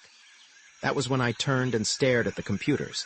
The little ducks drifting across the screens, all right. You know what he's doing. Now it's time to try and find out why. The real why. There must be records of what he's up to stored there. What else would he have them for? Clang, clang, clang. A noise erupted from somewhere outside the window. In spite of myself, I jumped. Then I realized it was just the odd call of some forest bird. God, I wasn't cut out for this. Now my head was hurting, stabs of pain, but I rubbed at my temples and sat down at the first terminal. I'm a Mac fan, hate Windows, so I had to start out by experimenting. In the movies, people always know how to do this, but I had to go with trial and error. Error compounding error. After endless false starts that elicited utility screens I couldn't get rid of, I finally brought up an index of files, which included a long list of names. Alkaloids, cardiac glycosides, phenolics, saponins, terpenoids, biology, 103, which I hated was coming back. Plant extract categories. Looks like he actually is doing research on the flora here. But still, what does he need my ova for? I scrolled on. scientific terms that meant nothing. Then, toward the end of the alphabetical list, I came to the word Quetzal. What was that? I clicked on it and oh, and behold, up came a short list of names. 6 in all, organized by dates about a year apart and each a woman. My God. First, I assumed they were patients from Quetzal Manor who'd come here for fertility treatment, though. Each was indicated terminated at the end, whatever that meant. But as I scanned down, I didn't want to see what I was seeing. The name next to the last was S. Crenshaw. She'd been terminated too. The bottom was M. James. But I hadn't been terminated. Not yet. I slumped back in the chair, trying to breathe. How much more of this horror could I handle? Finally, I leaned forward again and with a trembling hand clicked on S. Crenshaw. A lot of data popped up, including 3 important dates. The first was exactly 3 weeks after the one in her passport, the Guatemalan entry visa. The second was 10 months ago, the third 8 months ago. After each was a number, 260A. It followed by 153 and finally 31, the count of her extracted ova. Kill him. Just kill him. A lot of medical terminology I couldn't interpret followed each number, but the note at the end required. No degree. Blastocyst material from embryos after third extraction shows 84% decrease in cellular viability. No longer usable. My God, had he made her permanently sterile, while that obscenity was sinking in? I went back and clicked on my own name. The date was today, the number was 233. He'd just taken 233 of my ova. I stared at the screen and felt faint. No medical analysis had yet been entered, but it didn't matter. I stared at the screen, feeling numb for a full minute before clicking back to Sarah's page. Yes, I was right. The last date was just 6 weeks before she was found in a coma down the river from here. No more. Her mystery?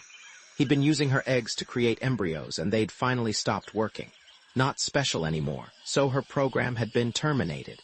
In the river, my stomach was churning, bile in my throat, and I thought I was going to throw up. I took a deep breath slowly and stopped myself. Before I got Sarah and we got the hell out of Balam, I was going to smash everything in this lab. It all had just come together. Those shots of muscle relaxant he gave me up at Quetzal Manor, they had to be a cocktail of his proprietary ovulation drugs. Then, with my ovaries ripening, he'd lured me here using Sarah. He knew I'd come after her. Next, he'd arranged with Alan Duper to lie me here. Finally, a sedative, and he'd harvested 233 of my ova, which he now had out there in those incubators. But what about proof? To show the world. Morning sounds were building up outside, so I was less worried whether the 2 soldiers in the hallway were still asleep or not. Truthfully, I was so wired I no longer cared. I clicked on a printer and began zipping off the files of each woman he'd violated, all 6. Disgust flowed through me like a torrent, Heart of Darkness. The horror, the horror. Alex Goddard had used Sarah in the most unspeakable way possible, then tried to have her murdered. Probably he'd just turned her over to Colonel Ramos. The same thing must have happened to those other women. All disappeared somewhere in Guatemala. But who would know one thing I knew? I was next. The printer was old and loud, but thankfully it was fast. 4 minutes later, I had what I'd need to nail the criminal. When I got out of here, somebody would have to believe me. While I was stacking the printouts, I resolved to call the embassy right then, the hour be damned. I was sweating like a gazelle when the lion is closing in. Alex Goddard had just performed primal surgical rape on me, and now the army was right outside. I had to get the embassy. And that was when I realized I didn't have the number, but it had to be in a phone book somewhere. A quick look around the office did earn up one. I considered ringing the Camino Real again to ask them to look up the number, but then I had an inspired thought. Steve had said Alan Duper's number was easy to remember because it promoted his business. What was it? I couldn't remember, then it came back. 4 mine, the 6-digit number they used in Guatemala City. Call the sleazebag and ask him who can get me out of here. He's supposed to know everybody. Dawn was bringing more and more forest ing songs through the thin slats of the windows. I walked over and pushed them open, running my fingers out into the air. It felt cool, the touch of freedom, and I thought for a moment about bursting through to escape. Just get Sarah now. Instead, I walked back to the phone, clenching my fists, and dialed Alan Duper's number, praying and hoping it was where he lived. Steve had called him late in the evening, so it probably was. I thought I never wanted to speak to him again, but now God, let him be there. The phone, however, just rang and rang and rang. Come on. Damn, it rang and rang some more. Then finally, who the fuck is this? We don't open till 9. The first sound of his voice brought a wave of relief. But then his cocky attitude made me livid all over again. It's Morgan, James, you shit. Why did you leave me stranded up here? You have no idea what. He paused for a cigarette cough. You made me walk all the way down. Unstairs just to bust my chops. What the? Talk to me, you prick. I still intended to strangle him. I need your help. You owe me. You have no idea what. Hey, lady, you didn't possibly believe taking off in that fucking hurry. Kane was my let's just say I was acting under duress. I all but didn't get back. Well, you can start making up for that right now by springing me the hell out of here. So, somebody had put him up to it, just like I'd thought. All along. But who? I want you to look up the number for the American Embassy and tell me the name of somebody there who, Jesus, you truly don't get the picture, do you? He paused for another early morning reefer hack. I get that. Ooh, Missy, it was a high official at that very establishment suggested I fly you up there. Why the hell else would I do it, for Chris' sake? You know I'm not a citizen of this fun house. Said party noted that if I didn't, he could make a few. A phone calls about my residency status. My pilot's license, let's just say it was an offer I didn't see fit to take issue with. Oh, my God. I felt like a knife had just plunged into my back. Was his name Barry Morton? Please tell me. Taking the fifth on that one, he said, coughing again. But you've got primal instincts. I heard a noise outside and sank lower in the chair. What was I going to do now? Listen, do you have any idea where Steve is? You're looking? No shit, Madam Sherlock. I had a long, deeply uninspiring interrogation by a couple of upscale assholes who showed up here in an army jeep. They wanted to know where the fuck he was when I'd supped with him last. Let me inform you, love, you got my old heartstrings buddy in some decided doo-doo. I feel guilty enough about that as is, so stop. In spite of all Alex Goddard had done, I felt horrible about Steve, like a self-involved witch. But do you know where he is now? Haven't the foggiest fucking idea, never heard of the jerk. Shit, hang on.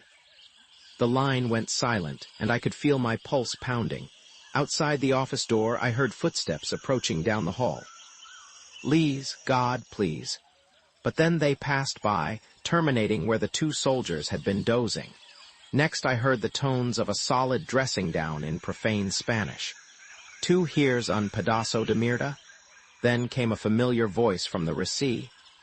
For I couldn't believe it. Morgie, why in hell did you let Alan take you up there by yourself?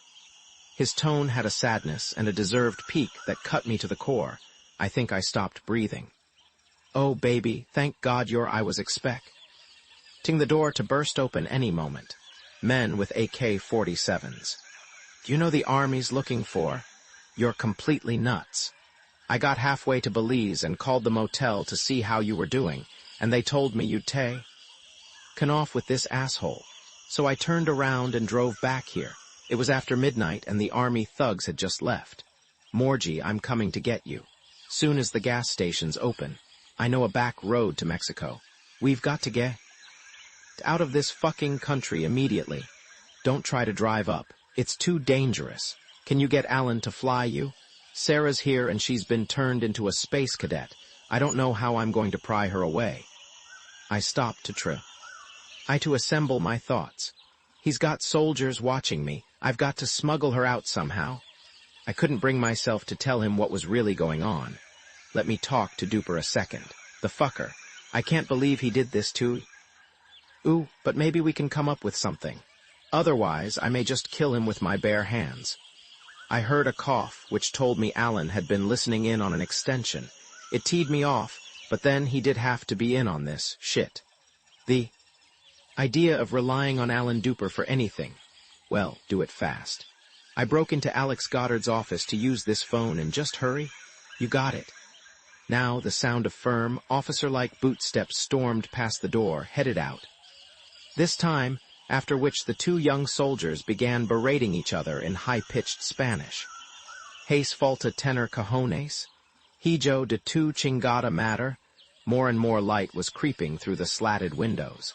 A glance at my watch showed the time to be 6 sharp, but the embassy was no longer an option. Listen, Steve said, coming back on.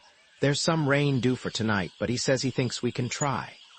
He claims there's a clearing about 1/4 of a mile, down a gravel road that goes south. With the rain as cover, maybe we can put down just after dark. Think you can find a way to get Sarah and meet us? I'm not even sure she can walk, at least not far, but we'll be there. I was flashing on her back in the square, proclaiming her happiness. Would I have to drag her out, carry her on my back? Well, I would. There's some kind of ceremony on for tomorrow morning. The army's going to be here in double strength because of it. But maybe it'll make for some confusion that'll help. Still, damn, this is going to be big-time dicey. Honey, let me tell you as much as I can about the layout of this place, just in case, which I did. The main problem is I didn't know exactly where Sarah was. Is there anybody there who could help you? He asked when I'd finished. I'm not hopeful. I paused. Listen, can you get your hands on a gun or guns? What, you don't even think about it, that's the best way to guarantee we all get killed. I'm not taking on the Guatemalan armed forces, and you're not either. We've got to keep this very low-tech. The dark and the rain, that's what we use. They don't shoot back. At that moment, I wanted nothing more than to shoot Alex Goddard. I'd have done it if I'd had the chance, happily. But I knew Steve was right. Okay, look, what time? We'll try to set down about, say, there was a crackle as the yellow diodes on the phone erupt. It in a high-pitched whistle, cutting the connection. No, my God, had somebody been listening in.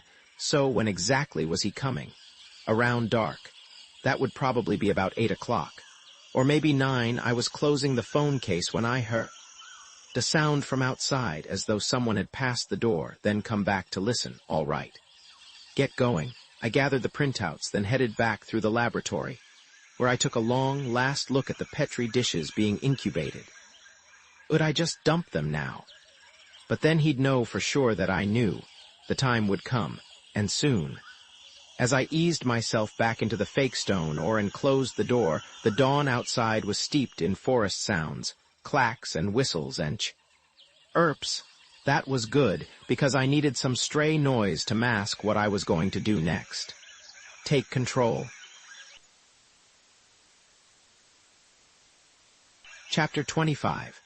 I began by feeling along the fake stone walls to find where the crevices were, the doors that enclosed the medical instruments. Somewhere, I was sure, there was a cabinet that held a complete set of surgical equipment. When I found the first crevice, I gave the wall on either side a push, and sure enough, the panel was spring-loaded. Good. The side on the right of the crevice popped open to reveal the microscope Goddard had used. But nothing else was there. I moved on down the wall, testing for cabinets, trying to remember what Marcelina had done when Alex Goddard told her to prep the Mayan woman. One after another, the panels snapped open till yes, this was the one I wanted. Hallelujah. The third. A drawer held the scalpels. I took out the largest I could find, heavy and steel, then wedged it into the metal sliding mechanism and snapped off the tip. Perfect. I felt like I was holding the key to my escape as I carefully reclosed all the panels. Since there were no windows in the room, I slipped back through the lab. It had now become a haunted place of monstrous obscenity to me, and checked out the office. It was still deserted, but now the hazy light of early day was mingling with the sounds of nature seeping through the slatted window. As I walked over to it, the cool, moist morning air once again felt like freedom. How long did I have before the clinic started stirring? I'd originally planned to try to unscrew some of the slats, but that turned out to be unnecessary. The strips of wood were held in with crude, rusty clamps, and one by one I began prying them out with the blunted scalpel. I figured 5 slats should give me enough. Pace to squeeze through, and I'd already removed 3 when I heard a frustrated voice in Spanish just down the hale. "Oh, tengo que mir que mis dientes flotten?" It was followed by the sound of boots headed toward the office. I ducked down behind a desk, holding my breath, but then the footsteps marched past, headed for the front door of the clinic. That was when I finally processed what he'd said. "I've got to piss so bad my teeth are floating." So where was he headed? Moments later I knew. I heard the noise of someone kicking their way through the underbrush till they were right next to the window, followed by the sound of a zipper. My God, I thought, he's right here. Will he spot the missing slats? I bit my lip as I listened to a member of the Guatemalan Armed Forces vigorously urinate upon the north wall of Alex Goddard's clinic. Well, I told myself, that's probably what they think of him. I'd like to do the same. Then came a confirming re-zip, after which the sound of slashing boots faded back into the distance. If he'd noticed the window I'd just burgled, it hadn't alerted his curiosity. Moments later, I heard his heavy footsteps returning up the hall. Geez. 2 minutes more and I'd have been out there. I was trembling, but I managed to finish prying out the last 2 slats. I then pushed all 5 out onto the ground, hoping the clatter would be lost in forest music, and climbed through after them, trying to be as quiet as I could. I ended up going out head first and collapsing onto the ground in an unceremonious crumple. 30 seconds later, though, the slats were wedged roughly back into place, and I discarded the broke and scalpel in the jungle underbrush. Yes, now the cool air of freedom was all around me. My first small step. How long before Alex Goddard discovers I'm missing? Will I have time to find Sarah, bring her to her senses, and hide her? From him? A lot would depend on what kind of physical and mental shape she was in. As I passed around the parking lot, gray clouds were thickening overhead, and I noticed that 6 new olive-green Jeeps were parked there. The army was arriving in force, getting ready for God knows what. I took one look at them and felt my breath start coming in bursts. "Steve, we're going to need our own kind of miracle. How are we going to get out of here?" I skirted the edges of the lot and reached the trail leading down into the village, and I was trying to quell my pulse. What was down there? With the dense rain forest arching over me, I felt as though I was entering a domain of Maya Dreamtime where the past lived again, only with a sinister twist. The air in the dark groves was thick with the buzzing of insects, harbingers of the coming rainstorm, but before long I caught a glimmer of daylight ahead. Soon I emerged into a wide arbor that after another 100 feet opened onto the central plaza and the pyramid. Now it was daylight, but it also was the sight took my breath away. What was going on? A milling horde of men was gathered in the square, and resinous torches were flaming on each of the pyramid's tiers of steps. A lot of drinking from clay jugs was getting underway, and the men were in the process of painting their faces, stripes of black and white, with dark circles around their eyes. Some also were applying rows of red and green-colored seeds to their cheeks with white glue. The bizarreness of the scene rippled through me like the shards of a dysfunctional dream. Jesus Alex Goddard had said the ceremony got frenzied, and now I was beginning to realize, what were they getting ready to do? Had I been wrong in thinking the classical Maya never got around to ripping out hearts? Did that explain the 6 young army privates loitering there at the far side, rifles slung over their shoulders? I melted back into the trees and studied the geometry of the plaza, reconsidering my situation. I needed to find some way to get around it and onto the cobblestone pathway at the far side, which led into the village. Finally, I decided I could skirt the periphery if I was careful not to advertise my presence. Dawn had come and gone, and the quick light of tropical day was arriving, but everybody appeared to be preoccupied with their nightmarish preparations. Thank God it worked. I weaved in and among the trees, and in 5 minutes I'd reached the central pathway, now deserted. Still barely letting myself breathe, I turned back and gazed up at the pyramid. I had no idea what was next, but I decided it would be my signpost to help me keep my bearings as I moved through the confusing, tree-shrouded huts of Balam. Except for the men in the square, the village now seemed deserted, though a pack of brown dogs, curious and annoying, had spotted me and now circled around to sniff. "Don't bark, damn it." That was when I saw Marcelina, in her white shift, striding through the crowd of drinking men like an alpha lioness parting a posturing pride. My God. My heart stopped for a moment. Does Alex Goddard already know I've fled, and has he sent her to lure me back? No way. I clenched my fists and kicked at the surly, long-tailed mutts still circling and nuzzling. As she came closer, I saw. She was smiling and carrying a brown wicker basket. "What?" "I've brought you something," she announced as she walked up, her dark eyes oddly kind. "You must be starving by now. How did you know I was down here?" Looking at her earnest, iron face, I suddenly wondered if she could have any idea what Alex Goddard had done to Sarah and to me. "You were gone from your room," she declared, settling the basket onto the walkway and beginning to open it. "Where else would you be?" It looked. I saw it had a sealed container of yogurt, a banana, and 2 eggs, presumably hard-boiled, traditional, safe food for gringos in third-world places. "I'd been planning to bring you down today," she went on. "They all want to meet you." Was she coming to look after me? The more I examined her, the more I began to suspect something else was going on. Would she help me get Sarah out and away from Alex Goddard? "I want to find Sarah," I said. "Why not?" "Tart out with the truth. Does he, Dr. Goddard, know I'm here?" "He's not here now," she said, her eyes shifting down.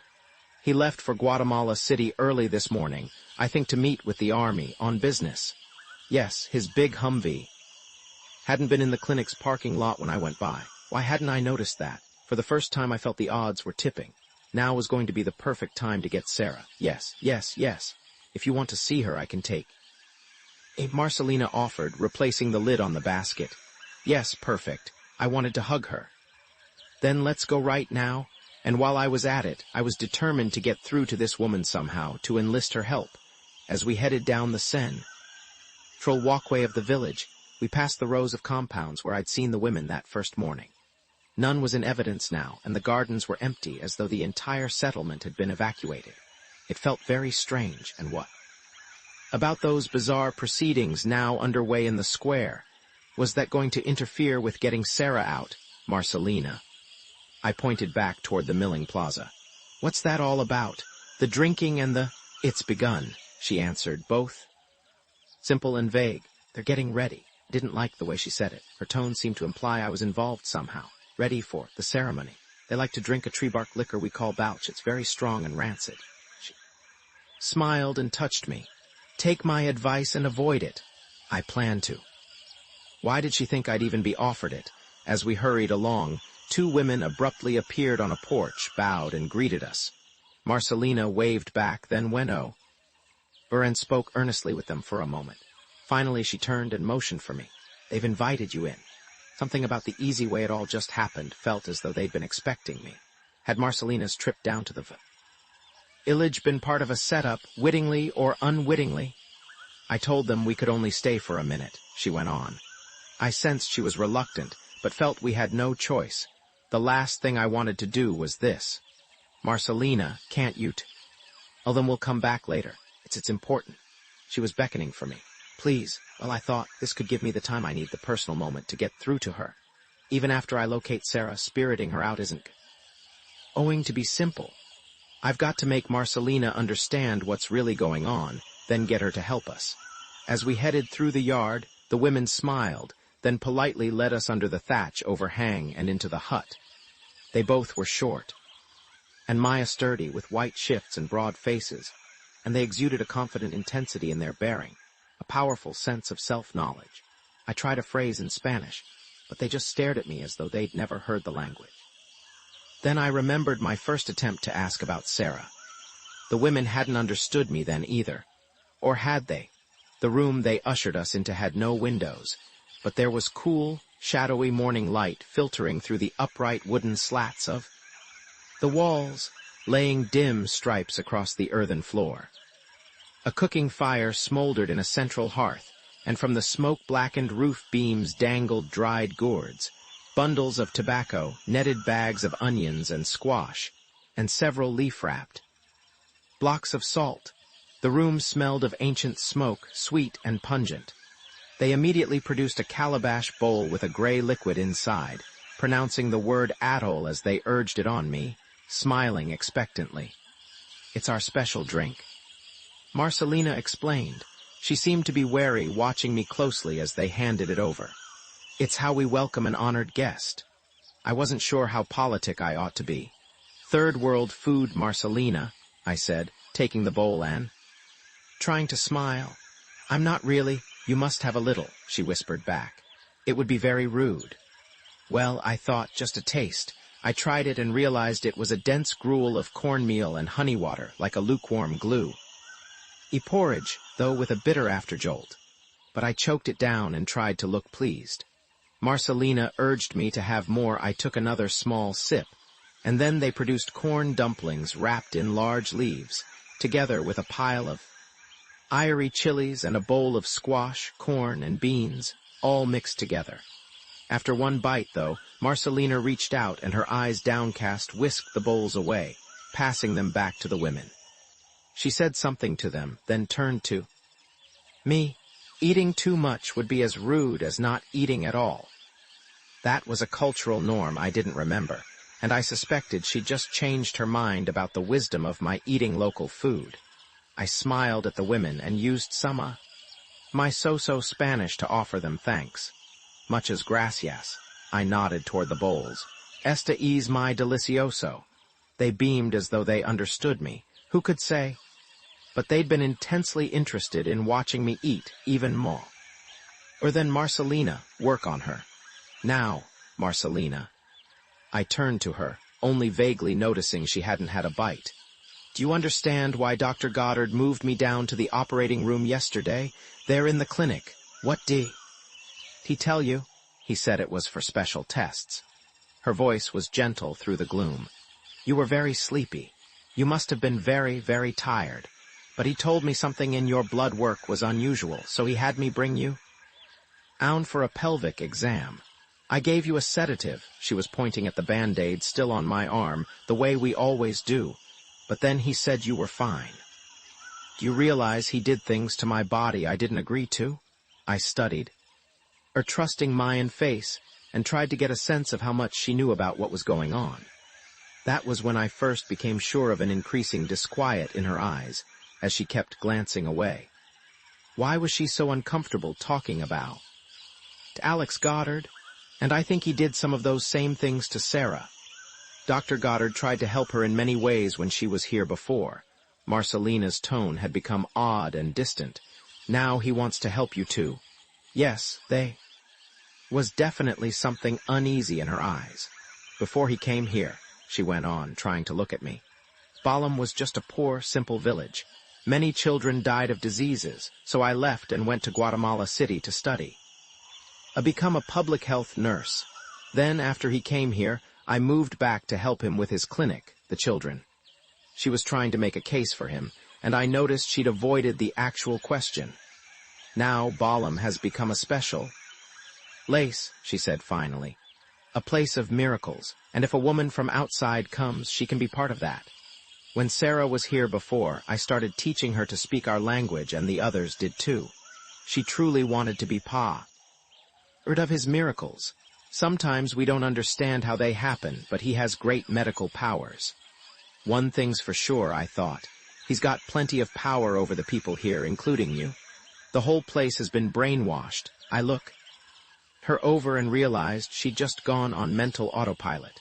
She wants to be loyal to him, and she can't let herself believe there's something rotten in the special paradise of Balam. Listen, I said, getting up. I need to go see Sarah right now. Her father's been in the hospital, and he's not well. I spoke with him yesterday, and he's very worried about her. I know Dr. Goddard is treating her, but it's better if I just take her home immediately. More and more. Or I was beginning to suspect this detour for the two women had been a diversion, an attempt to stall. Marcelina had set it up. Maybe she wanted to tell me something, and she didn't have the nerve to do it point blank. Families are very important, she said, sounding sincere. We'll go now. She spoke to the women briefly, an animated benediction that seemed to leave her even more disturbed. As we headed out and on down the path, I again wondered what was really happening. When we reached the end of the long street, the arched arbor still above us, she stopped in front of an odd stone building unlike any of the others and pointed. This is where she likes to be, she said quietly. Except for the pyramid, it's the most sacred place in Balaam. The doorway was a stone arch about 5 feet high and pointed at the top like a tiny Gothic cathedral. What is this? I felt as though I was about to enter something from the Temple of Doom. It was once the royal bath, she explained. In ancient times, heated rocks were brought in, with spring water from a sacred cenote. We walked through the portal and entered a room whose roof was a stone latticework that let the gray daylight just filter through. The space was vast, with carved and colored glyphs all around the walls, while the air was filled with clouds of incense from pots along the floor. It felt like a smoky pagan church. At the far end was a large stone platform, and in the dappled, hazy light, I could see it was embossed along its sides with carved and painted classical scenes and glyphs, glistening little red and green and blue pictures of faces and figures. My eyes finally started adjusting to the shadows, and I realized the platform had been fitted with a covering across the top, a jaguar skin over bundled straw, and a tiny form was lying on it, wearing a white shift. Dear God. Morgie, I've been so hoping you'd come, Sare. I said, rising up and holding out her hands. Then she slid her feet around onto the rough stone floor and managed to steady herself. Her shift was wrinkled now, but she still was wearing the brown slippers and the braided leather waist cint. She appeared sleepy, though her eyes were sparkling, and she seemed to have more strength than she'd had when I first saw her out in the square. I looked at her and weighed the chances she could walk. Possibly, but I'd carry her if I had to. Sar. Honey, we're going home now, I said, finally finding my voice. She didn't respond at first, just turned to caress the decorated sides of the platform. I've been wanting to show you this, Morgie. It tells my story. Her voice sounded as if it were coming from a long way off, as though through a dense haze. Please, we don't have time for stories. Was she hearing me at all? Let's just see, she went on, ignoring me as she pointed down. That's the cosmic monster, that. There with maize sprouting out of his forehead. And that man next to him with a flint knife is my father, letting blood from his penis. He's the king.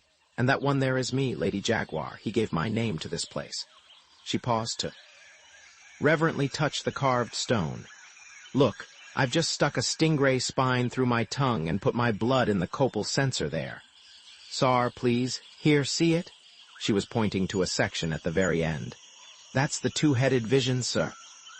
Pin up above me. He's the god Kukulkan or something. I've made him come to me by giving him my blood. I'm Sar, what in heaven's name is going on with you? I grabbed her and in spite of myself shook her. Jesus, the whole scene left me in shock. She was sinking back deeper into her fantasy world. Was she taking the drug again? I wondered, and fantasizing she was some dead Mayan princess. Please, God, no. That was when I saw Marcelina walk over to a shelf, along the wall and lift down another claypot incense burner, along with a small white brick. What? Oh, yes, Sarah exclaimed, moving quickly over to her. Let's do it for Morgie. Marcelina nodded warily and handed her the white brick. Ick then turned to me. She likes to do incense. It always calms her. This is copal, what the shamans use. I watched while Sarah shakily began crumbling pieces of the sticky substance into the pot. My God, I thought, she's truly. We lost it. Next she inserted dry tinder and began trying to knock sparks into it with a piece of hard black jade and a flint. But she was too weak, and finally Marcelina had to take the flint and do it for her. Then, as the ray smoke started billowing out, Marcelina began a long chant, shrill and strangely melodic. I felt a chill creep down my back. When she finished, she turned her dark eyes on me sadly, waiting. What were you saying? I asked innily sensing she wanted me to. I was singing from the Papal Va. Then she translated, Holy Earth, giver of life, help us in our struggle against the god of the House of Darkness. Wait a minute, what'd she say? Who's the god of the house? Of darkness. Could she be talking about Alex Goddard? I didn't want to do it, she blurted out, reaching out to me, her eyes even sadder. But he said you're the new special one. We had to. What the hell was she talking about? What did it have something to do with my visit to the women in the hut? Please stay here with us, she pleaded as she took my hand. Don't go, stay, don't even think about it. I had Sarah halfway to freedom while the army was getting its act together. We could lose ourselves someplace in the forest where nobody would find us. And when Steve got here tonight, Sar, come on, it's time. I pulled away from Marcelina and slipped my arm around her. Nothing here. Is what you think it is. Are we leaving? She asked, her eyes blank. Yes, honey, we're leaving, this very minute. The dense forest was all about us, and I'd just carry her into it if I had to. In the coming storm, nobody was going. That's when I noticed I was beginning to have gastric rumblings. Damn. Never ever eat native food, no matter what the social pressure. That damned visit.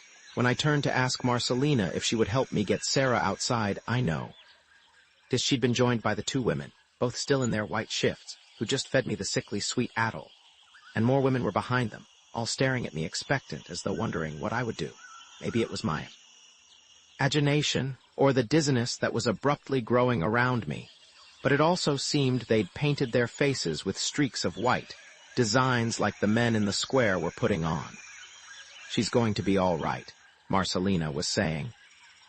We have to get you back now. You'll need your strength. I needed it then. My stomach had really begun to gyrate, and my vision had started growing colored. I noticed I was sweating, even though the day was cooling down. Actually, I felt as though I was about to pass out. What had those women fed me? It was finally dawning on me that Marcelina's fearfulness back in the hut had nothing to do with betraying Alex Goddard. It was because she knew she was betraying me.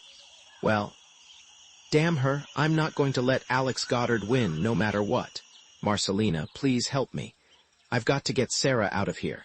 Now, I don't know what poison drug he's giving her, but he's driving her insane. We'll take care of her, she said, but I could barely make out the words. They echoed, bouncing around in my head. I'm really getting dizzy. I glanced over again at the women standing by the door. Please tell me what the elixir, she said, for tomorrow at sunup. That's when you'll see his real power. I'd begun experiencing white spots before my eyes, and for some reason I had a vision of the army jeeps parked up the hill. I didn't know how the two were connected, but in my thoughts they seemed to be, just get Sarah and get out into the air. Walk, don't think, and you can do it. I pulled her next to me and struggled toward the door, the women studying us, unmoving. Morgie, I've missed you so much, Sarah was saying, slipping her arms around my neck to help herself walk. I'm ready to go home. I've missed you too. I think my heart was bursting as I urged her on through the stone portico. At last, had something clicked that free? Her from Alex Goddard? Maybe her mind was finally becoming her own.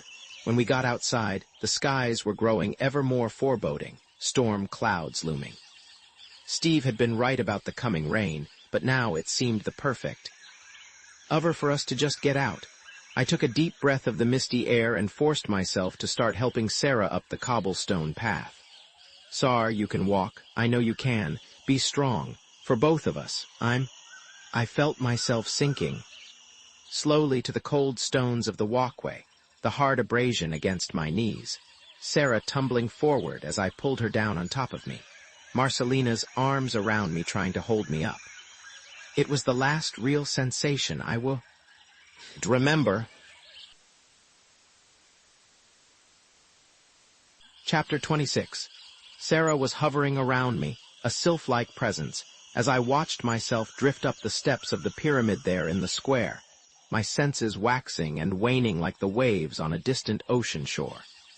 There seemed to be rain, or fog, or smoke, but it had a luminous purple cast one moment, a day-glow orange the next. In fact, all the colors were swirling and changing, shimmering from hue to hue.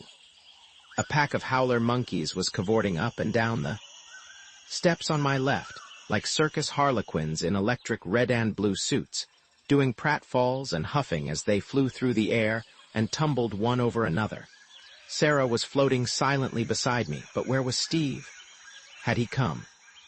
Were we escaping? No. I sensed his face drifting across my sight like a cartoon cloud before dissolving into nothingness. He wasn't here. I was having the eeriest dream I'd ever had when I reached the stone-paved platform at the pinnacle. I felt Alex Goddard clasp my arm and turn me around to face the plaza below. "They are waiting," he said, pointing toward the hazy square. I looked down, and at first I couldn't see anything except rain and smoke. But then, slowly a crowd materialized. The scattering of men I'd seen earlier had become an undulating sea of upturned faces, painted with stripes and swirling circles of blue and white and red. A torchlit garden of brilliant blossoms. They all were looking up at us, at Sarah and me. Next he held out a mirror whose reflecting surface was a polished silver metal. "Behold yourself, Morgan. As befits a royal one, a special one, your nose has been built up with clay and pierced with lustrous blue feathers and a giant topaz. Your front teeth have been filed to a point and inlaid with jewels. Your royal skull has been shaped back and flattened." I gazed into the mirror and gasped. I was monstrous, a Halloween harpy. Then he moved over to a waist-high censer stationed there on the edge of the platform, and began adding balls of sticky white copal resin, together with bark and grasses, which he ignited by the quick friction of a fire stick spun by a bow. Finally, he turned to me and held out his hands. "Now we will make a miracle, the miracle of Balaam." Heavy smoke from the censer was pouring out into the rainy sky as we started a stiff pas de deux, the strains of a clay flute drifting around. And us, was it the ceremony? Was I dreaming it? As the incense billowed, our Maya Dreamtime dance became ever more intense, and then a faint form began to writhe up out of the haze between us, an undulating serpent the deep color of jade. As Alex Goddard wrapped his arms around it, it began to form into two dark heads, then pirouette above us. Finally, as the two-headed specter opened its mouths and gazed down on the platform, Sarah stepped toward it and held out her arms. "Sar, no," I screamed to her to get back, but as I did, the thing reached down and swallowed her in flames. It was the vision serpent come to receive her. "Sarah, can you get up now?" said a voice, cutting through the haze that envy elapsed my consciousness. At first I thought it was more of the dream, but then someone was touching me, and I opened my eyes to see Marcelina standing beside the bed I was in, dressed in white and holding a candle. For a moment I thought I was still atop the rainy pyramid, but then I felt the moistness of the sheets and realized the storm I'd been dreaming of was being blown in through the slats of the windows. I was shivering. Marcelina, where's Sarah? The nightmare had seemed so real, and now I was hallucinating, having flashes of colors I didn't want to see. I just had the most horrible dream. I was on the pyramid and there was smoke, rain, and some kind of ghastly. It's the elixir. From the toad, it makes you dream dreams of the old ones. She took my hand. She's resting now. He gave her something to calm her. More drugs, I thought angrily, then I caught the he. Alex Goddard must be back. Everything had gone wrong. I've got to get her, and not now, Marcelina went on, helping me up. Come, I want to show you the true miracle of Balaam. Now is the time you should know. The upstairs hallway was dimly illuminated by rows of lights along the floor as she led me forward. There also was total silence except for the occasional whimper of a baby in one of the rooms. Where was she taking me? When she stopped in front of the third door from the end of the hall, I tried to get my mental bearings. I was still hallucinating, in control of only half my mind to the point where I wasn't sure I could find my hand in front of my face. But then she tapped on the door, and when she heard a voice inside, something in the Kekchai dialect, she gently pushed it open.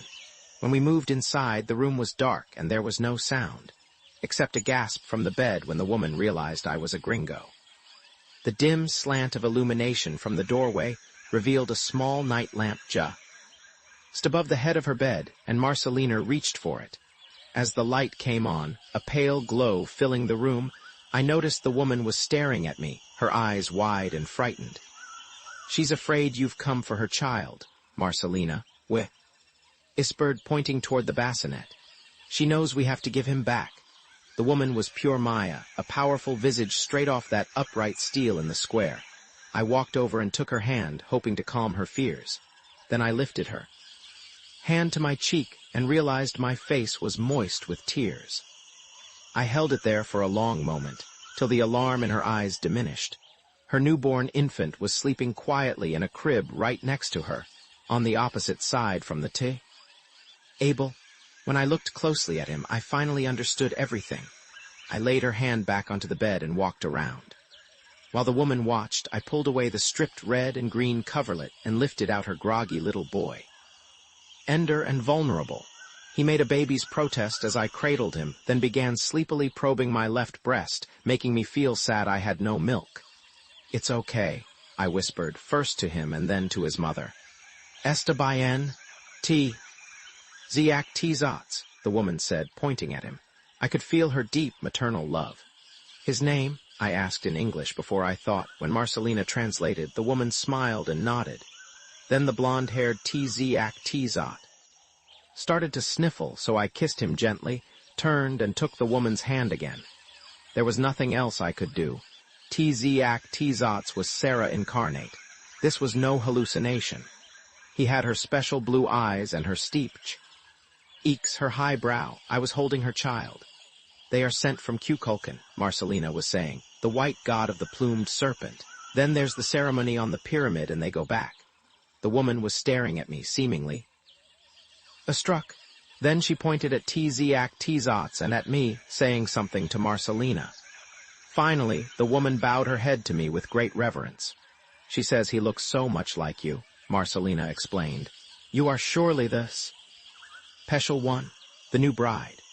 I was still speechless, but then I noticed the baby had a little silver jaguar amulet tied around his wrist with a silken string, and on the back, as on Kevin's and Rachel's, were rows of lines and dots. Finally dawned on me. They were digits, written in the archaic Maya script. What could they be? Maybe his birthday? No, I realized, that was far too simplistic. This was the original barcode. It was his Balam's serial number. For a long moment it felt as if time had stopped. Sarah, and now me, we'd been lured here to provide the life force for Mayan surrogate mothers. This whole elaborate recreation wasn't about rainforest drugs and research into fertility. It was just a cover to use the bodies of these intensely believing Native Americans. Alex Goddard had perpetrated the greatest systematic exploitation of another race since slavery. The difference was, he'd found a way to get them to give themselves willingly. Balam was definitely a place of miracles. There could scarcely be another isolated spot on Earth where he could find this many sincere, trusting people with powerful beliefs he could prostitute. And all of it hidden. Deep in an ancient rainforest, but I had to be sure.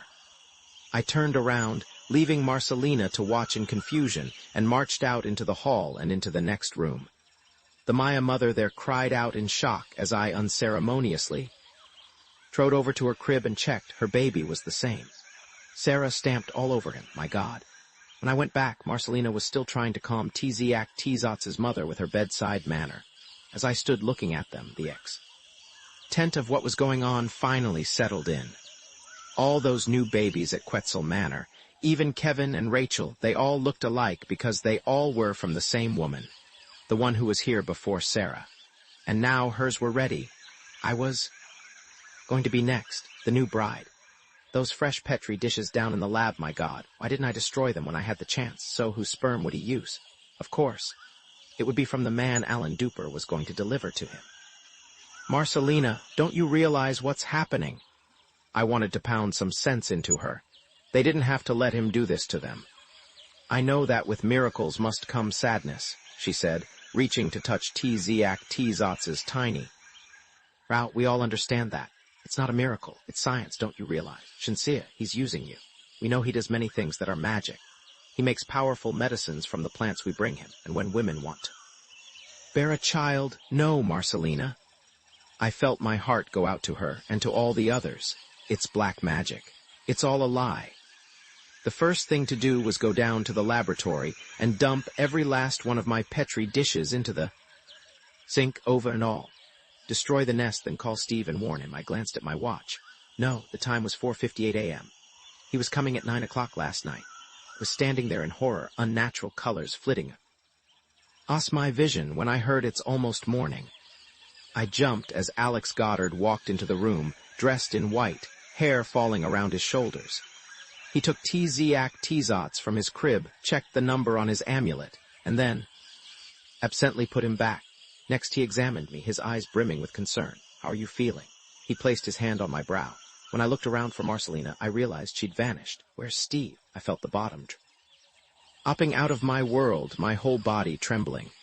If you've harmed so much as a hair on his head, He's here, he said quietly. I want to see him. Dear God, what had I done? I wanted to die. He's been given something to help him rest. Are you sure you want to disturb him? I told you I want to see him. I could barely get out the words. Now, if you insist, he's just downstairs. We slowly walked down the marble steps, my mind flooding with more and more hallucinations. When we reached the first floor, he opened the door of a room adjacent to his office. I realized the window slats were open, sending a rush of moist air across my face. Then he motioned me forward and clicked on the bedside light. Steve was there on the bed, comatose. I walked over and lifted his upper torso, then cradled his head in my arms. Baby, I love you. Please forgive me. Please. His eyes were firmly shut, and he didn't stir in the slightest. He was in a death-like stupor, and there were large bruises on his face and a bandage across his nose. Then his bed shift fell open, and I noticed another bandage on his groin. You've already done it. I whirled back, ready to ill the bastard. As I said, he was injected with a mild sedative. He had walked over and started taking Steve's pulse. Given the condition he was in, I decided to go with the simplest procedure possible. After he was brought in, he made a small incision in the vas deferens and extracted a substantial quantity of motile sperm. He was turning down the lights. Don't worry. I've performed the procedure before. The last was a Swedish tourist who was in a car accident up by Lake Atitlan and then lay in a coma in Guatemala City for weeks on end. I listened to him, my mind racing. I'd thought Kevin and Rachel looked Nordic, big and blonde. That Swede must have been their father. Those mine you took, the way you stole Sarah's, and all the other women you've brought here, you don't use them for research. I have ample leftover embryonic material here for that. He started helping me onto the bed next to Steve. His face was undulating through my vision, as though I were seeing it in a wavy mirror. Please understand, it's very expensive to run a laboratory up here, but the good I'm doing, you're a criminal. I remembered the frightened eyes of the women upstairs and felt myself seething with anger. No, I am, in my special way, giving them back a small part of what they had taken away by people exactly like us. I'm providing them proof, living proof. Their truths are still orful. He strolled over to the window and looked out. The women come to me for my blessing whenever they hope to bear a child. They know that if they wish, I can cause their first child to be a descendant of their white deity Kukulkan. For them it is a sacred event. They believe that? It was sickening. I felt a knot growing in my stomach, even as my hallucinations flashed ever bolder, bright rainbows that flitted about the room, then wound themselves around me. A great philosopher once said, all religions are true. Who are we to judge? He paused. Let me try and explain something. Those patterns you see the women weaving on the fabrics down in Balaam, those patterns are actually just like the designs on that 1,000-year-old pyramid. But though that pyramid had been buried and lost to them for so many years, they still made the designs all those years, because those symbols are a road map of their unseen world. Not the forest here where we are now, but their real world, where the gods dwell who rule the lightning bolts, the germination of corn. He was at the door, preparing to leave, but he paused. They also understand the special infants who come are miracles that must be returned. They receive, but they also must give. Now they wish you to be part of that." With that, he closed the door with a swing of his long hair, a slam followed by a hard click. Chapter 27. As I watched him depart, hallucinations swirling through my brain like furious fireworks, I had a bizarre thought. In an ancient rainforest, all things are still possible. The old fairy tales we grew up with mostly took place in a deep wood where evil could lurk unfettered. Today, though, the Earth's forests no longer symbolize the unknowable dark within us. Nowadays, the ogres of our nightmares descend from outer space or even from our inner. Elves, places we can't physically know or subdue. Here, though, at this very moment, Steve and Sarah and I were marooned in a 1,000-year-old forest where horror still lived. I got off the bed and steadied myself, breathing deeply, forcing. I brained to clear. Steve was wearing a shift, but his clothes were hanging from a hook on the door. For a long moment, I just stared at the bruises on his face. "God, baby, what did he do to you?" No answer. "Come on, love. Please wake up." He didn't move, but his breathing was normal, not labored. I immediately decided I'd slap him around if I had to, anything to get him going and able to walk. "Honey, wake up, please." I pulled his feet out of the bed and slid them around and onto the linoleum floor. I didn't know what kind of sedative he'd been injected with, but if I had to shake him out of it, fine. This was no time for half measures. "Come on." I pulled him to his feet and dragged him across the floor to the slatted window at the rear of the room, where the pre-dawn sounds of the forest beyond filled the air, mingled with the rain. What I needed was a gallon of black coffee, but the wet breeze would have to do. It took 10 minutes of irking on him, with me barely able to hold a grasp on my own reality, but then his eyelids began to flutter. I kept talking to him, pleading and badgering, and when he finally started coming around, I began to walk him back and forth in front of the window. "Steve," I thought, "I'm so sorry, so terribly sorry I dragged you into this. Can I please lie down?" His timorous voice startled me, but it gave me a burst of hope. "Come on, baby, just walk a little more. Try to get the blood flowing and flush the damned chemicals out of your brain. Morgie, are you okay?" His eyes had finally started to focus, and the first thing he asked about was me. I impulsively hugged him. "I'm going to be." I pulled back and examined him. "You know where you are?" He grinned with only half his face, and I could tell even that hurt. Then he stared around the room. "Tell you one thing," he said. "This ain't Kansas anymore. Last thing I remember is, Alan and I were setting down. Then out of nowhere, your Colonel Ramos and about 20 kid soldiers with AK-47s were all over us." He groaned. "They took me, and then he told Duper to get back in the chopper and disappear. I think that son of a bitch tipped Ramos off we were coming. Then Ramos worked me over and gave me an injection. About 5 minutes later, I passed out. It's the last thing I remember. Ramos. Was he going to kill us both? Now that Alex Goddard had gotten everything he wanted, I thought about it and decided this was not the moment to share that possibility with Steve. Instead, I turned him around and lifted up his head. "Are you really awake?" I loved. This poor, beat-up man. More than anything, I just wanted to hold him. "I'm not, but I damned well better be." He tried unsteadily to straighten up. "Morgie, before he put me away, that Ramos bastard was talking about me, and you, in the past tense, like we'd already been disappeared. He didn't know I speak Spanish. What the hell's going on?" I wasn't sure how to tell him, but I was getting that super energy God gives you when you realize life is no long. Or a game, we had to get focused. "Baby, where's your passport?" I asked. He looked around, then pointed to his battered camera bag in the corner. "It's in there, or was. Central America. Never leave home without it." He grimaced, then lightly pushed me away and stood by himself. "Jesus, you know what they're doing? You were right all along. They're selling kids in the States. That Ramos prick is running the operation, not to mention Alex Goddard's slice of the action. And somebody at the American embassy here is handling all the paperwork, so they can grease everything through the INS. But I still don't understand how it is we're—" "Honey, I know exactly what's happening.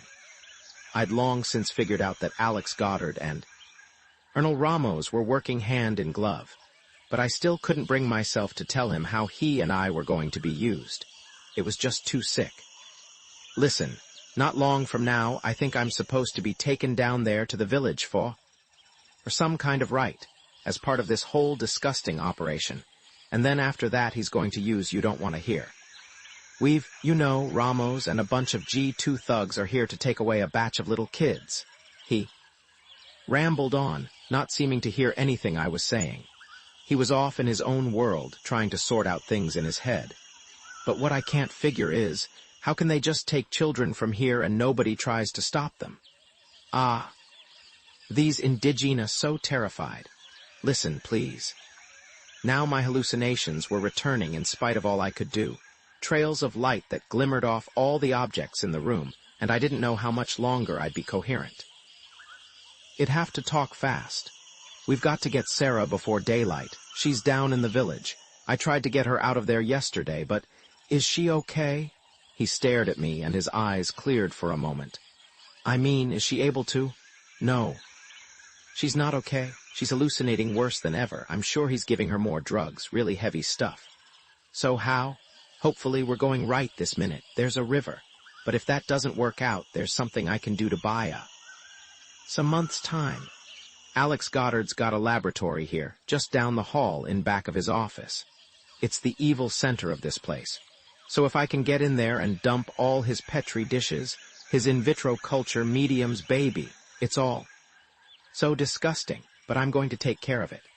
I was starting to have real trouble just stringing words together into sentences.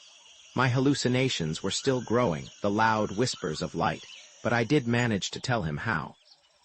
I thought we could get Sarah and elude the army if we did it before sunup, though my plan probably came out pretty jumbled.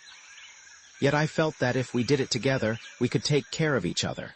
Then, with my remaining strength, I launched into action. Let me check the hall. I just want to shut down his lab. Call it insurance. 5 minutes and then we'll be out of here.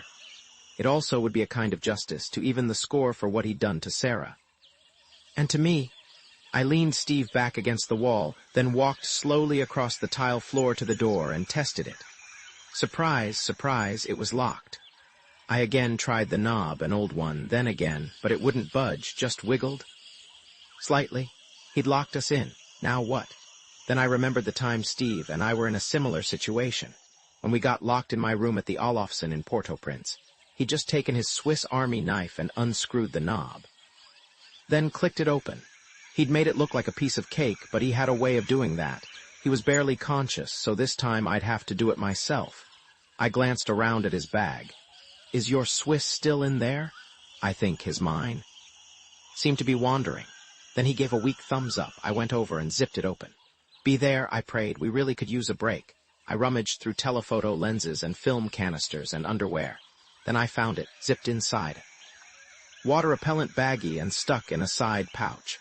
I snapped it open and went to work, him watching me, his head nodding as he struggled to stay conscious. The main difference between this time and Haiti was, here I didn't know what was on the other side, and I was having hallucinations of multicolored snakes. You're doing great, he said finally, seemed to come a bit more alive, and I was. Out with the screws, off with the knob, and with the small blade and click. Maybe we just think. Men's mechanical skills are genetically hardwired. Maybe it's all a secret plot to elicit awe. I closed the knife and shoved it back into his bag, then turned to him. Honey, I'm just going to be a second. While I'm gone, practice walking. Be careful, please. He gave a cautionary wave. They don't want us leaving here alive. Just get ready. I quietly pulled back the door and peered out into the dark hallway. It was empty, abandoned, no snakes, with only light breeze flowing through. When I stepped out, the fresh air hit my face, and I had a moment of intensity that made me realize what I really wanted to do, first and foremost, was see Tzak Tzots one last time. A last farewell to one of Sarah's children. Stupid, yes, a private folly of the heart, but I had to do it. I was halfway down the hall, experiencing flashes of color before my eyes, when I heard a voice. They're all praying for you. It's almost time. I turned back, startled, barely able to see. Finally, I made out Marcelina in her white shift. We were standing a few feet from the stairs where I wanted to go, and I was tripping, my reality almost gone. I think she knew that because she reached out to help me stand. Marcelina, where's Sarah? I grasped her hand, which helped me to keep my balance. Is she still down there in that place? She's been so looking forward to the ceremony. She wants to bring her. You don't know where she is. I realized nothing was going to go the way I'd hoped it would. They all love her. They're taking good care of her. Well, I love her too, and I have to get her. Now. I was whispering to her, trying to save my strength. Marcelina, promise me you'll stop all this. It's so horrible, so sad. It's our life, she whispered back, then turned her face away. Didn't know what else to say, and I was terrified Alex Goddard might materialize, so without another word, I pulled away and started up the steps. When I reached the top of the stairs, the hallway was lighted by the string of bulbs along the floor, and I made my way as fast as I could to my room at the end. I pulled my passport out of my bag along with a charge card, slipped them both into my pants pocket, and headed back down the hall. I got to the door of the room where Tzak Tzots and his mother were. I gave it a gentle push and peered in, but the glow from the lamp above the bed showed it, and the crib were both empty. No, they must have already taken the children. Next they'd be coming for me.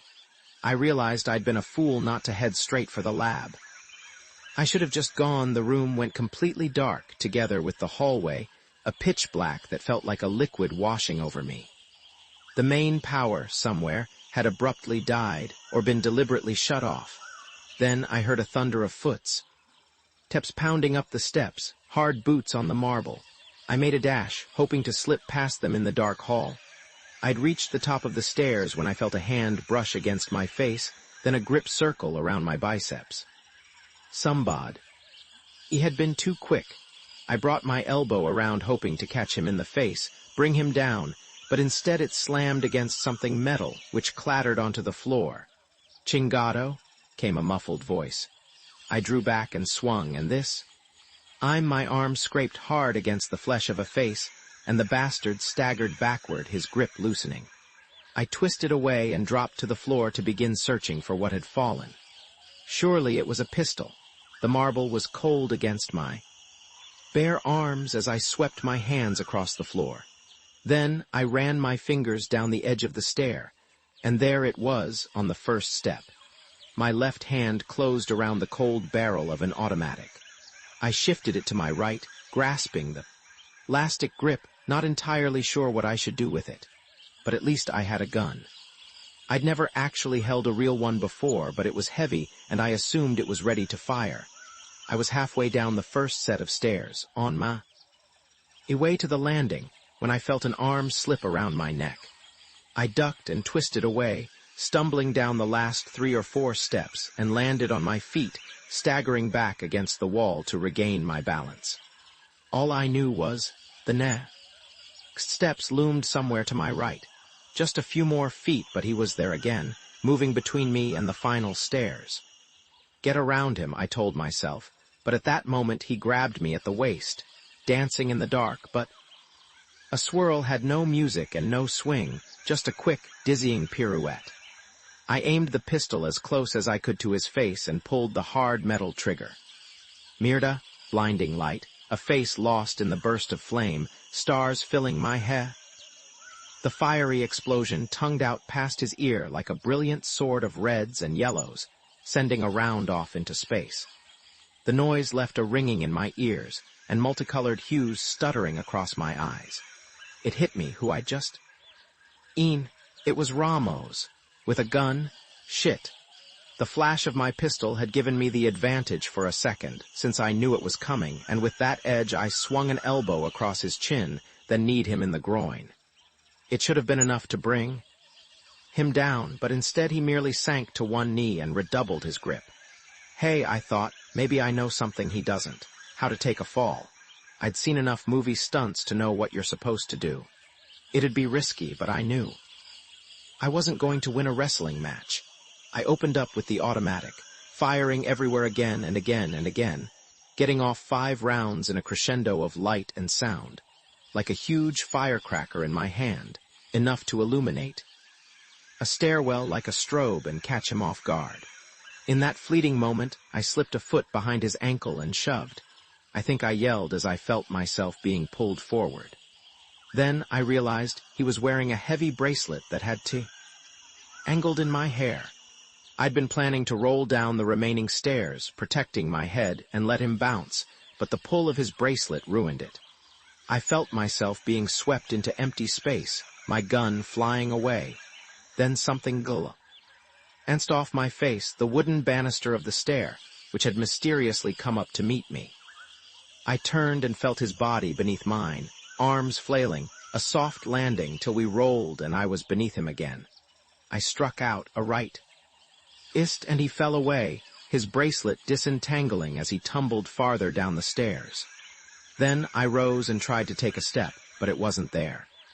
In the pitch dark the angle was wrong, off by just inches, and as I toppled forward into empty space I reached out, taking a handful of dark air. Finally I felt something clenching my wrist, and the next thing I knew I was being swung around. I twisted sideways one last time, but then my head hit the wall. The hard marble caught me just above the ear, and I saw the darkness of the space grow brilliantly light, then transmute to vibrant colors. Or maybe the hall lights had come back on. I only know I felt a set of arms encircle me. "Come," Alex Goddard was saying as he lifted me up. "They're ready." Chapter 28.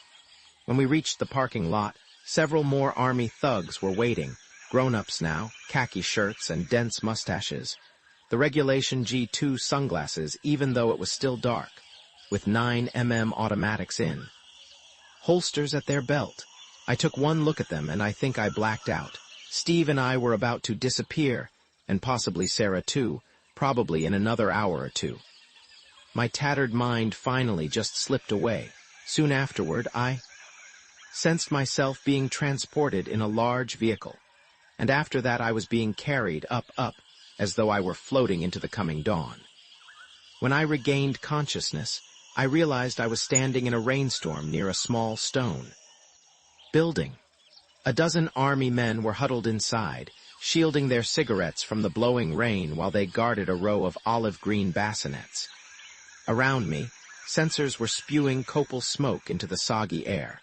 I became aware of the cooling sensation of the fresh rain across my face and wondered if it might clear some of the toad venom. Surely that was what it was from my brain. Maybe it was working. Instead of seeing vivid colors everywhere, I was abruptly experiencing a hyper-acute clarity of every sensation. The stones beneath my bare feet were becoming so articulated, I felt as though I could number every granule, every crystal, every atom. The paintings and carvings on the lintel above the door to the stone room, I recognized it as where I'd spent the first night, sparkled, leapt out at me. "Stand there on the edge of the platform," Alex Goddard commanded, urging me forward. It was only then I realized we'd come up the back steps of the pyramid, where the G2 men had parked their Black Land Rovers, unnoticed and ready. Looking down at the crowd of people gathered in the square, I realized they couldn't really see much of what was going on atop the pyramid. To them it was just a cloud of copal smoke and foggy rain. Although the sun was starting to brighten the east, the only real light still came from the torches stationed around the plaza. Then, like a ghost materializing out of the mist, Marcy, Lena moved up the steep front steps, leading a line of my mothers from the clinic. I counted 12 each carrying her newborn, the special baby she would give back to Kukulkan, perhaps the way Abraham of the Old Testament offered up his son Isaac in sacrifice to Jehovah. It was a sight I shall never forget, the sadness but also the unmistakable reverence in their eyes. I wanted to yell at them to run, to take Sarah's votive babies and disappear into the forest, but I didn't have the words. Next, the women arrayed themselves in a line across the front of the pyramid, facing not the crowd below, but toward Alex Goddard and me. Then, holding out a jade-handled obsidian knife, he walked down the line, allowing each woman to touch her forehead against its flint blade. I assumed each one believed it was the instrument that would take her child's life, ceremonially sending it back to the Maya otherworld whence it came. Had he drugged the M2? I fleetingly wondered, hypnotized them, or given them some potion to prevent them from comprehending what was really going on. I kept remembering 100 other insane episodes of immortal yearning leading to a mass transport to some other plane. This, I thought, must be what it was like in the jungles of Jonestown that death-filled morning. And Alex Goddard was there, Jim Jones, the spiritual leader of the moral travesty he'd imposed upon the lost Billy. Jabbalam, I was going to stop it somehow. By God, I was. I stared at the women and felt so sad at the sight of the hand-woven blankets they held their babies in, primary greens and reds and blues lovingly woven into shimmering patterns that mirrored the symbols across the sides of the stone room. Their faces, especially their eyes, were transcendent in a kind of chiaroscuro of darkest blacks and purest whites, as though all their humanity had been caught by their blank. Its and shawls, surely created for this ultimate moment. And the mother of Tzak Tzotz was there, carrying him, the baby I'd so wanted to hold one last time. Next, Alex Goddard emerged from the stone room bearing a basket, filled with sheets of white bark paper. He approached Tzak Tzotz's mother, then took a wide section of the paper and secured it around her face with a silk cord, covering her vision. Down the line, one after another, he carefully enfolded the women while they stood passively, some crying from joy or sorrow, I could not tell. Finally, at the last, he also covered Marcelina's face, so she's not supposed to know what's really happening. Nobody's supposed to know, except him and me, and of course Ramos and the G2 secret police and whoever else is in on this crime. But secretly, she does know. The god of the House of Darkness. When he finished, he put down the basket, then turned to me. Stand at the front edge of the platform and lift your hands in benediction. They all want to see you, the new bride.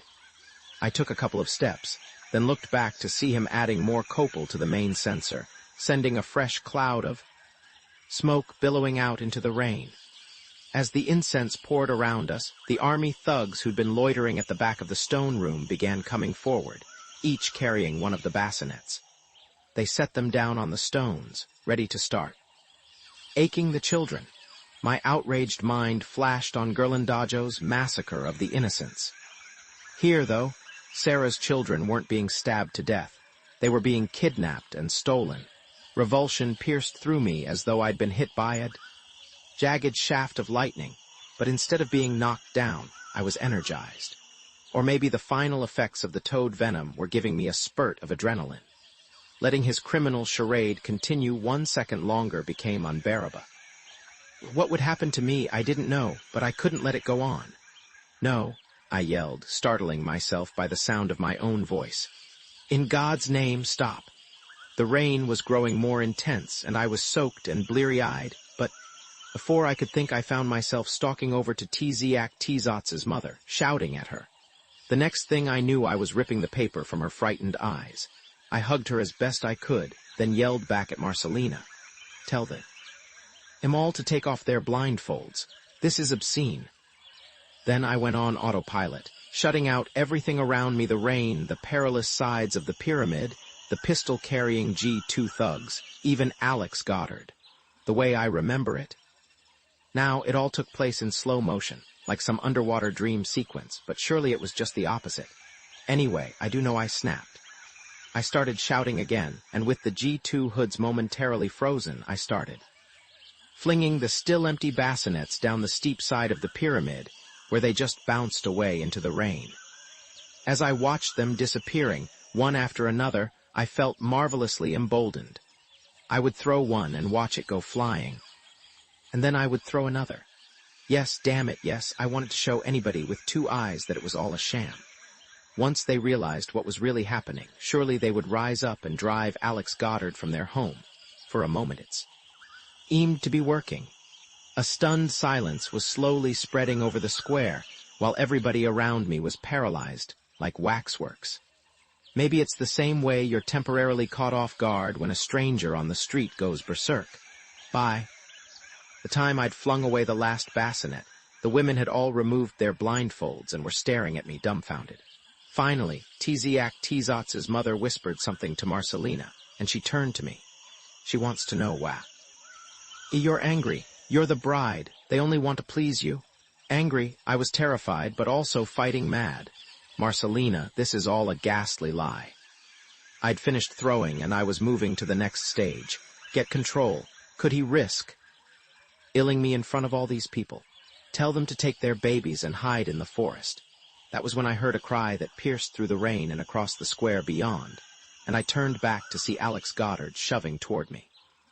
He's coming to murder me since I've exposed him, but I wouldn't let it happen without a fight. I clenched my fists, waiting, feeling my adrenaline surge. Instead, though, he just brushed past me, headed toward the edge of the platform. At first I didn't know why, but he was intent on something off in the mist, his open hands thrust up at the rainy skies. That was when I heard the Guatemalan army hoods yelling curses. Vita la chingada. They also were staring off. Of the south, in the same direction. Hadn't they noticed I just dismantled their sick pageant? I wanted a reaction that would drive home the truth to Marcelina, to the mothers, to everyone. Damn it, look at me, I yelled, first at him and then at the G2 thugs. Mira, but their focus still was on something beyond the square. Finally I turned, following their gaze, and for a second I too forgot all about everything else. An intense red glow was illuminating the mornings. From the direction of the clinic, a vibrant electric rose weaving its hues in the mist. Then I saw spewing spikes of flame, orange and yellow, dancing over the top of the clinic. There was a finality about it that momentarily took my breath away, and it hit me. Steve's in there. It was a horror that in my initial shock I couldn't actually process, the thought just hovering in the recesses of my brain defying me to accept it. Then Alex Goddard turned back, shouting at the army men in rapid Spanish. I recognized the word for fire that galvanized them to action. They snapped out of their mental paralysis and headed down the pyramid, toward 2 Land Rovers parked at the back. Next he turned around and fixed his gaze on me. At last he knew he was capable of unspeakable evil, and I knew he knew I would do everything in my power to stop him. All my records. His voice sounded as though it was coming from another world. And it held a sadness that touched even me. You have no idea what's been lost. He was distraught, but also obsessed. With his wild mane of hair, he did finally look like Shiva the Destroyer. He stalked over and seized the obsidian knife, then turned toward me. I looked for something to defend myself with. The bassinets, which I might have used as a shield, were gone. I only had my bare hands. I had to get away from him, get down the pyramid, and find Sarah and Steve. But as I started toward the front steps, the women were all clustered there, blocking my way. Then, for no reason I could understand, the mother of Tzak stepped out of the group and handed me her baby, saying something in Kekshai Maya and reaching to touch my cheek. I was so startled I took the bundle that was Sarah's child.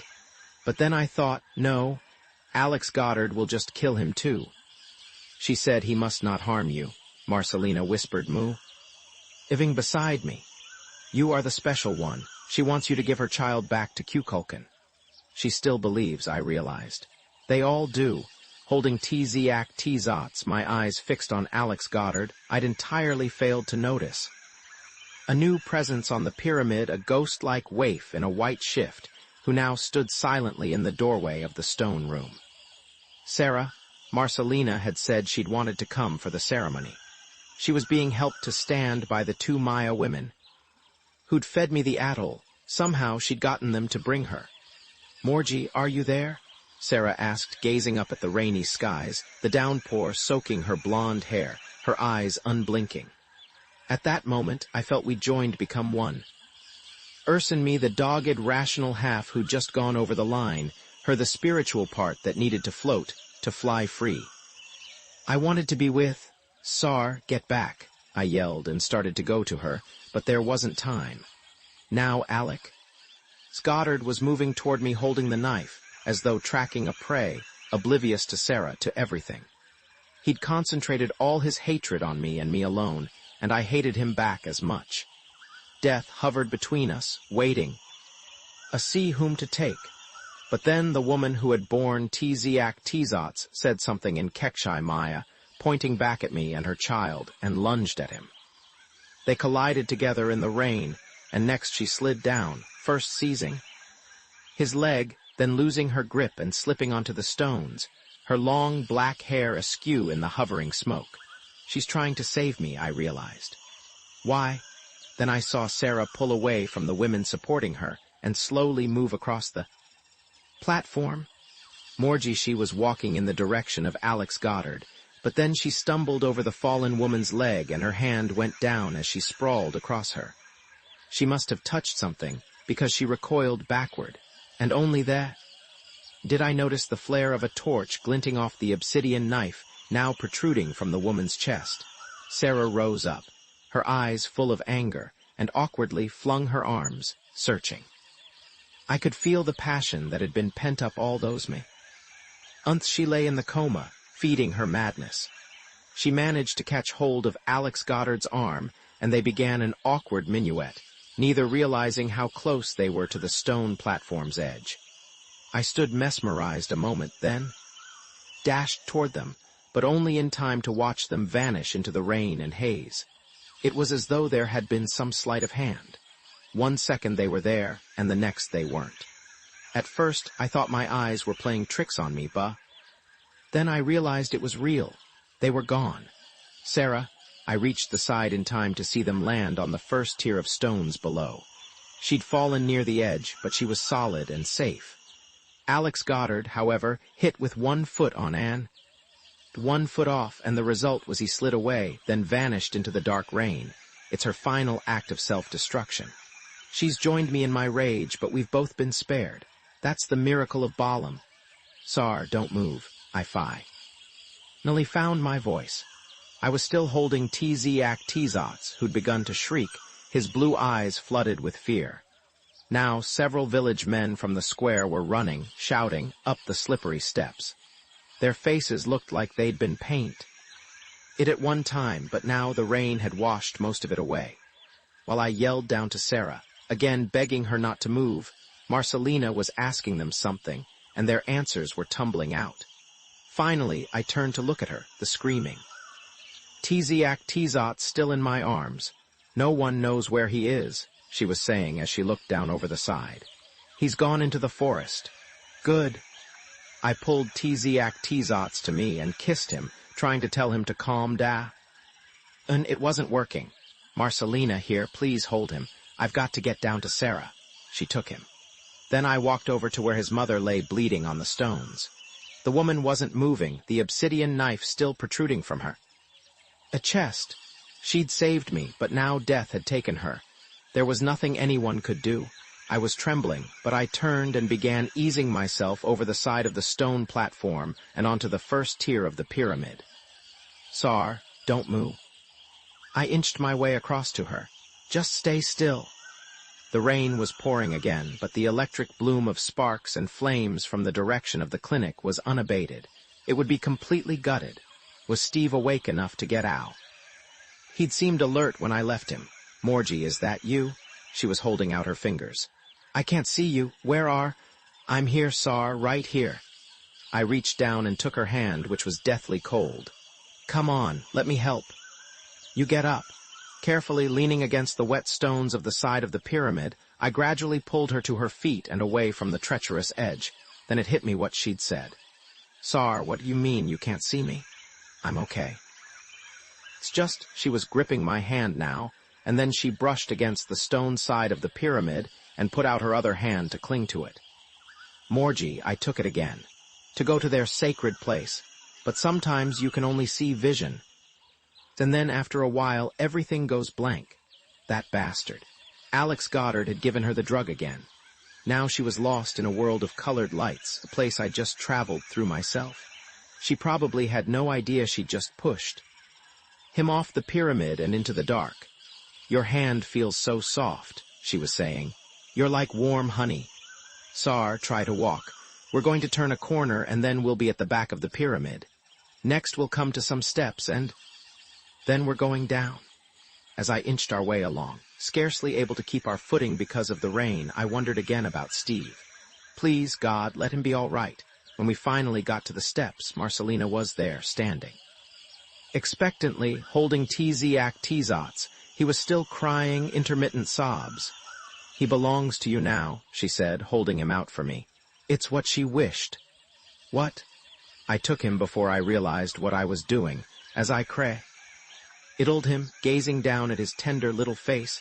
I realized he truly was Sarah all over again. And I was so glad she couldn't see him. Never, I thought, she must never, ever know. I finally forced myself to place him back in Marcelina's arms. You've got no idea how much I want him, but I can't. Let one of these women give him her milk, have a twin for her own child. For that wrenching moment, I'd held the very baby my heart longed for. But he was the last one on earth I could have. Just go, take Sarah and find Steve and go as far from Balaam as you can before you lose your compass and do something terribly selfish. Marcelina, I said, reaching to hug her. Tell that. These sacred children are all from his medico. Look up in vitro in your dictionary. That's all it is. She hugged me back, though I wasn't sure whether she understood. Then I asked her to take Sarah's hand for a moment while I went back. Up the steps to the platform. I felt a primal anger as I took one last look at the women Alex Goddard had wronged, now clustered around the body of Tzak's mother.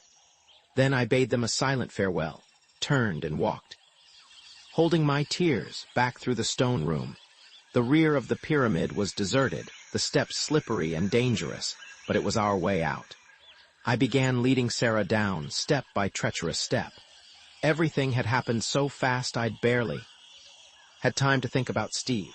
Those flames, my God, it was finally sinking in, truly hitting me. Had he gotten out in time, then the slimy Rio tiger, now swelling from the rain, came into view. I stared at it a second before. I noticed the 3 young army recruits leaning against the trunk of a giant sebia tree next to the trail, their rifles covered in plastic against the rain.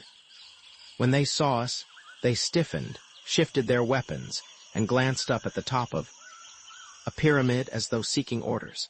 Neither group had any idea why the other was there. Sarah and I were an unforeseen contingency they hadn't been briefed on. What are they going to do? They have no idea what just happened. Morgie. Era said, gazing blankly at the sky, the colors are so beautiful. Can we? SHH, we'll talk in a minute. I smiled and nodded and began walking past the young privates, holding my breath.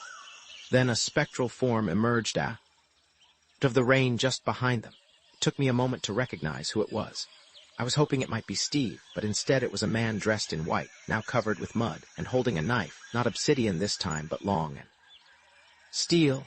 His eyes were glazed, and I wasn't sure if he even knew exactly where he was. Why had he come down to the river? Had he known I'd come here too? For a moment we just stood staring at each other, while the army privates began, edging up the hill as though not wanting to witness what surely was coming next. Why don't you put an end to all the evil? I yelled at him finally, trying to project through the rain. Just stop it right now. Balaam was my life's. He said. Then he looked down at the knife a moment, as though unsure what it was. Finally he turned and flung it in the direction of the river. It could have been beautiful, I said back. Thank God the knife was gone, but what would he do next? But now, no, he said, staring directly at me. His eyes seemed to plead. It will be again. To make a place like Balaam is to coin the riches of God. I want you to stay, to be part of it. Together we. But what at? For else, he said, was lost in the cloudburst that abruptly swept over the embankment. In an instant, it was a torrent, the last outpouring of the storm, powerful and unrelenting. Nature had unleashed its worst, as though Kukulkan was rendering his final judgment. Morgie, I'm falling, Sarah screamed. The ground she and I had been standing on began turning to liquid as though it were a custard melting in the tropical heat. As we began slipping down the embankment toward him, I gripped her arm with my left hand and reached up to seize a low-lying branch of the sebia with my right. Then, under the weight of the water, all the soil beneath us gave way. Tons of wet riverbank that abruptly buckled outward. Alex Goddard made no sound as the mass of earth lifted him backward toward the river. His sullied garb of white blended into the gray sludge of mud and rain. then faded to darkness as the embankment dissolved into the swirling Rio Tiger. Sar. Hold on, please hold on. I felt my grasp of the tree slipping, but now the mudslide had begun to stabilize. I managed to cling to the limb for a few seconds more, the bark cutting into my fingers, and then my hold slipped away, ending us both spiraling downward till we were temporarily snagged by the sebia's newly exposed undergrowth. I still had her hand, though just barely, but the torrent of rain and mud was subsiding, and finally we collapsed together into the gnarled network of roots. After a moment's rest, I managed to crawl out and pull her up. Come on, Sar, try and walk. Together we stumbled and slid down the last incline before the river's edge, then turned upstream along the bank. After about 50 yards, sure enough, the native cayucos, the hollowed-out mahogany canoes I'd told Steve about, were still there just as I'd seen them that first morning, bobbing and straining at their moorings. In the rain, I couldn't tell how usable they were, but I figured going downriver was the only way we'd ever be able to get out. We'd have to flee the way Sarah had that first time. For a moment, I thought they all were empty, dear God. No, but then I realized there was a drenched figure in the last one in the row. When I recognized who it was, I think I completely lost it. All the horror of the last 2 days swallowed me up. I grabbed Sarah and hugged her for dear life, feeling the tears coursing down my cheeks. I literally couldn't help myself. They were tied up here just like you said. Steve wiped the rain from his eyes, then reached to take my hand. His bandaged nose was bleeding again, and he looked like he'd just been half killed. I told those little army chicos I was a big amigo of El Doctor, and they saluted and showed me where these were tied up. Thank God you're okay. What happened? Did Ramos, the son of a bitch, he came in and... I guess it was time to finish me off, but I wasn't as drugged out as he thought. He was staring at Sarah, clearly relieved, but asking no questions. I brought along his 9mm, he indicated the silver automatic in his bell. In case we run into problems. I wanted to kiss him, but I was still too shaken up. Instead, I focused on helping Sarah in without capsizing everything. After I'd settled her, I pulled myself over the side and reached for a paddle. If we go with the current, I said, we'll get to the Uzumacinta. Hopefully the flooding will help push us downstream. Honestly, I didn't think the fire would get away from me like it did. He shoved off amidst the swirling debris. Jesus, I heard them taking you away, and I assumed you didn't get to mess up his lab. So I figured there was one way. I just threw around some ether and pitched a match. The place was empty, so I looked around at the roiling waters, snakes and crocodiles lurking, and felt a lifetime of determination. Was Alex Goddard still alive? I no longer cared. Sunrise was breaking through the last of the rain, laying dancing shadows on the water as we rode for midstream. Someday, I knew what was real about Balam and what I'd dreamed here might well merge together the way they had for Sarah. But for now, true daylight never looked better. Chapter 29. We got picked up by a ragged crew of Mexican fishermen just before dark. Aside from being sunburned to medium rare, we were physically okay. The fresh air and sunshine did a lot to bring Sarah back, though she did have lapses of non-rationality, and once tried to dive over the side of their fishing cutter. They dropped us off at the tourist site of Yaxchitan, a Mayan ruin on the western bank of the mighty Uzumacinta, where we joined an American a tour on its way back to San Cristobal de las Casas. There we caught a prop flight to Cancun, and then American Airlines to New York. We had no luggage, but I flew us first class, and I still have the MasterCard slip to prove of it. As things turned out, though, returning Sarah to normalcy, or me, for that matter, was another struggle entirely. For me, time, after that rainy morning in the Piton, became an essence that flowed around me as though I were a swim in the ether of interstellar space, pondering the conjunction of good and evil. I suffered flashbacks, late-night reveries of forests and children that must have been like those Sarah struggled to bury. For weeks after that, I had a lot of trouble, embering meetings, returning phone calls, giving David an honest day's editing. For her own part, Sarah just seemed to drift at first, to the point I sometimes wondered if she realized she was back at Lou's loft. Then abruptly, one day, she snapped into her old self and started sending for re-registration materials from Colombia. I really needed to talk with her about our mutual nightmare, but she seemed to have erased all memories of Balaam, except for her occasional mumbles in Kekshai Maya. Perhaps that was best, I consoled myself. Maybe it was wise for us all just to let the ghosts of that faraway place lie sleeping. As for Lou, I told him as little as I could about what happened to her there.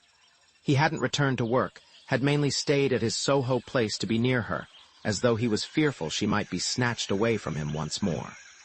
Frankly, I think all his enforced closeness was starting to gray on her nerves, though I dared not hint such a thing to him.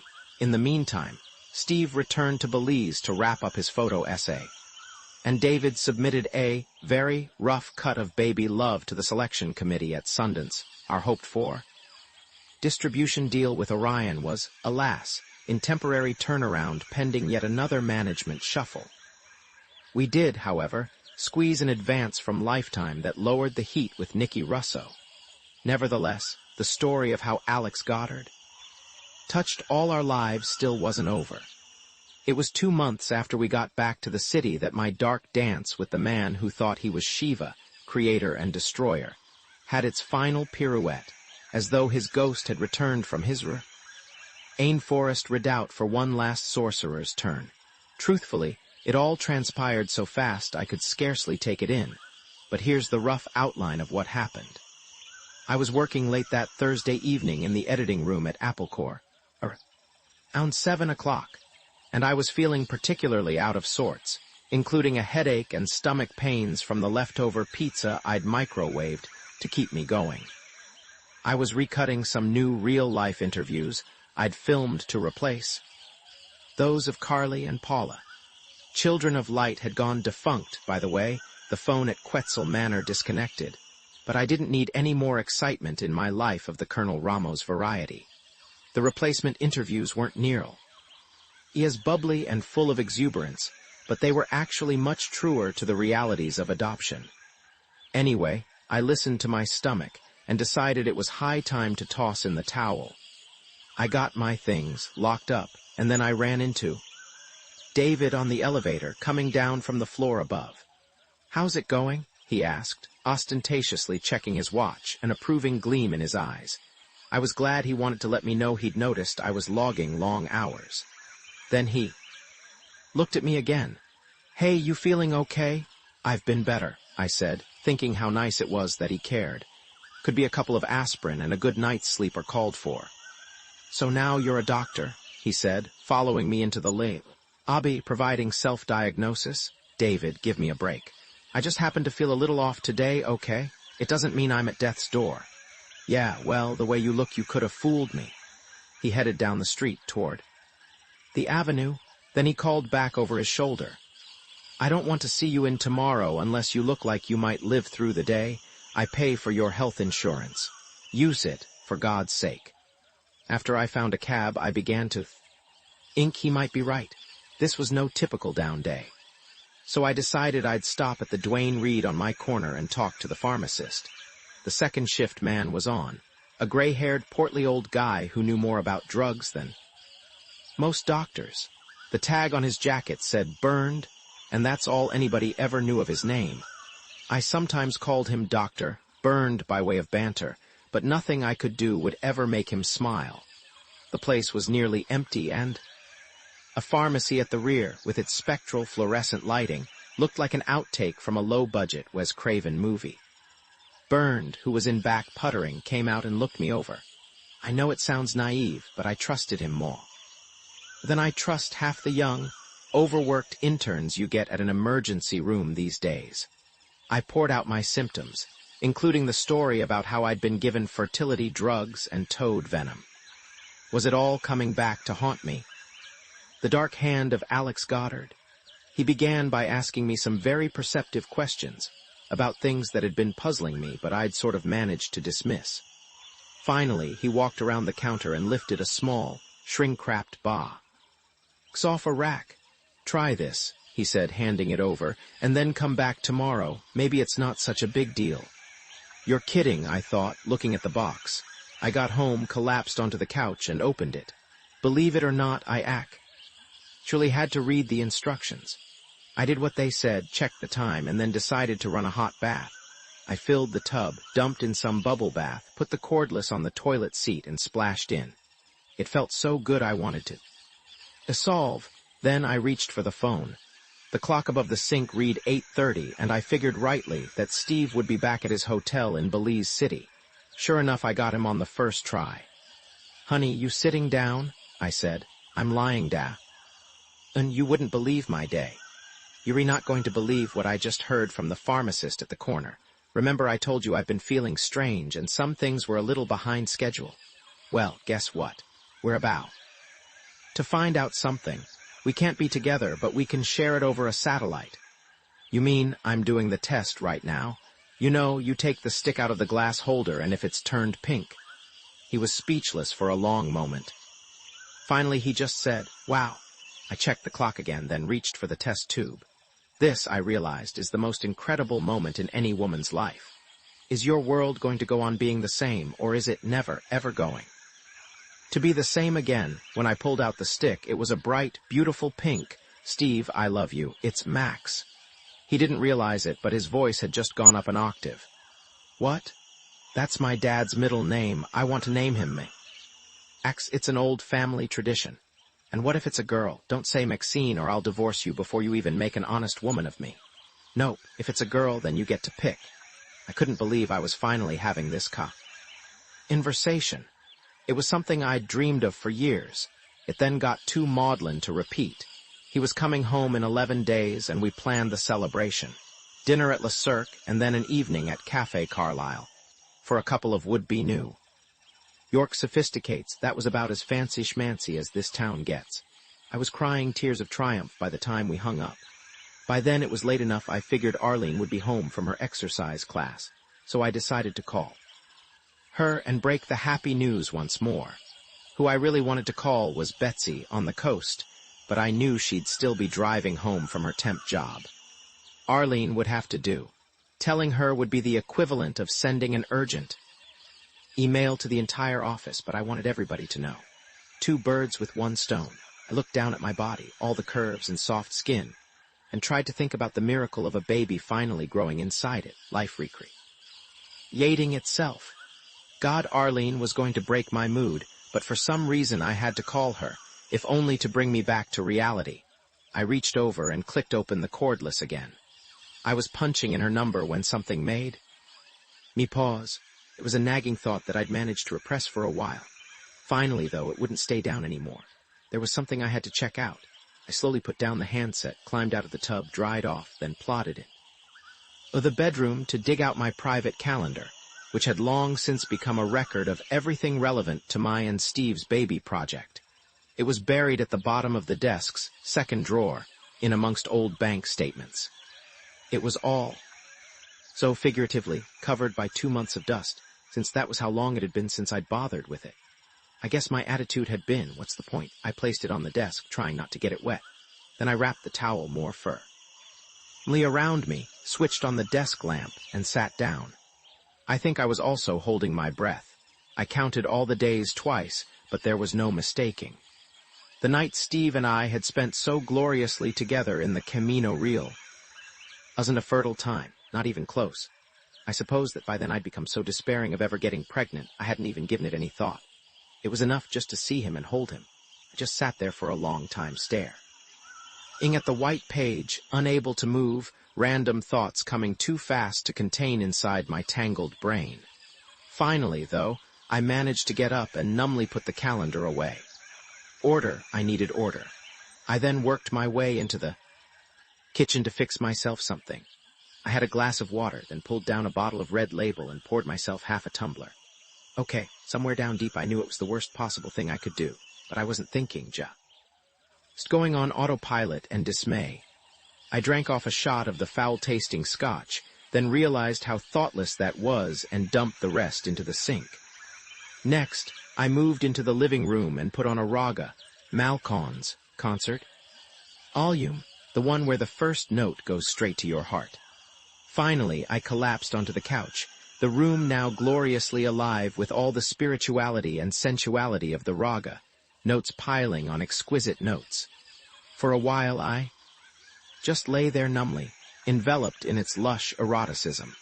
Eventually, I started to think. Alex Goddard had planned to take from me, but had he also given? Had his proprietary ovulation drugs causing all those hundreds of eggs to mature simultaneously inadvertently let me get pregnant? Then I had a dismaying counterthought. Could he have done an in vitro while I was under sedation when he harvested my ova? The ultimate link to Balaam was my baby's.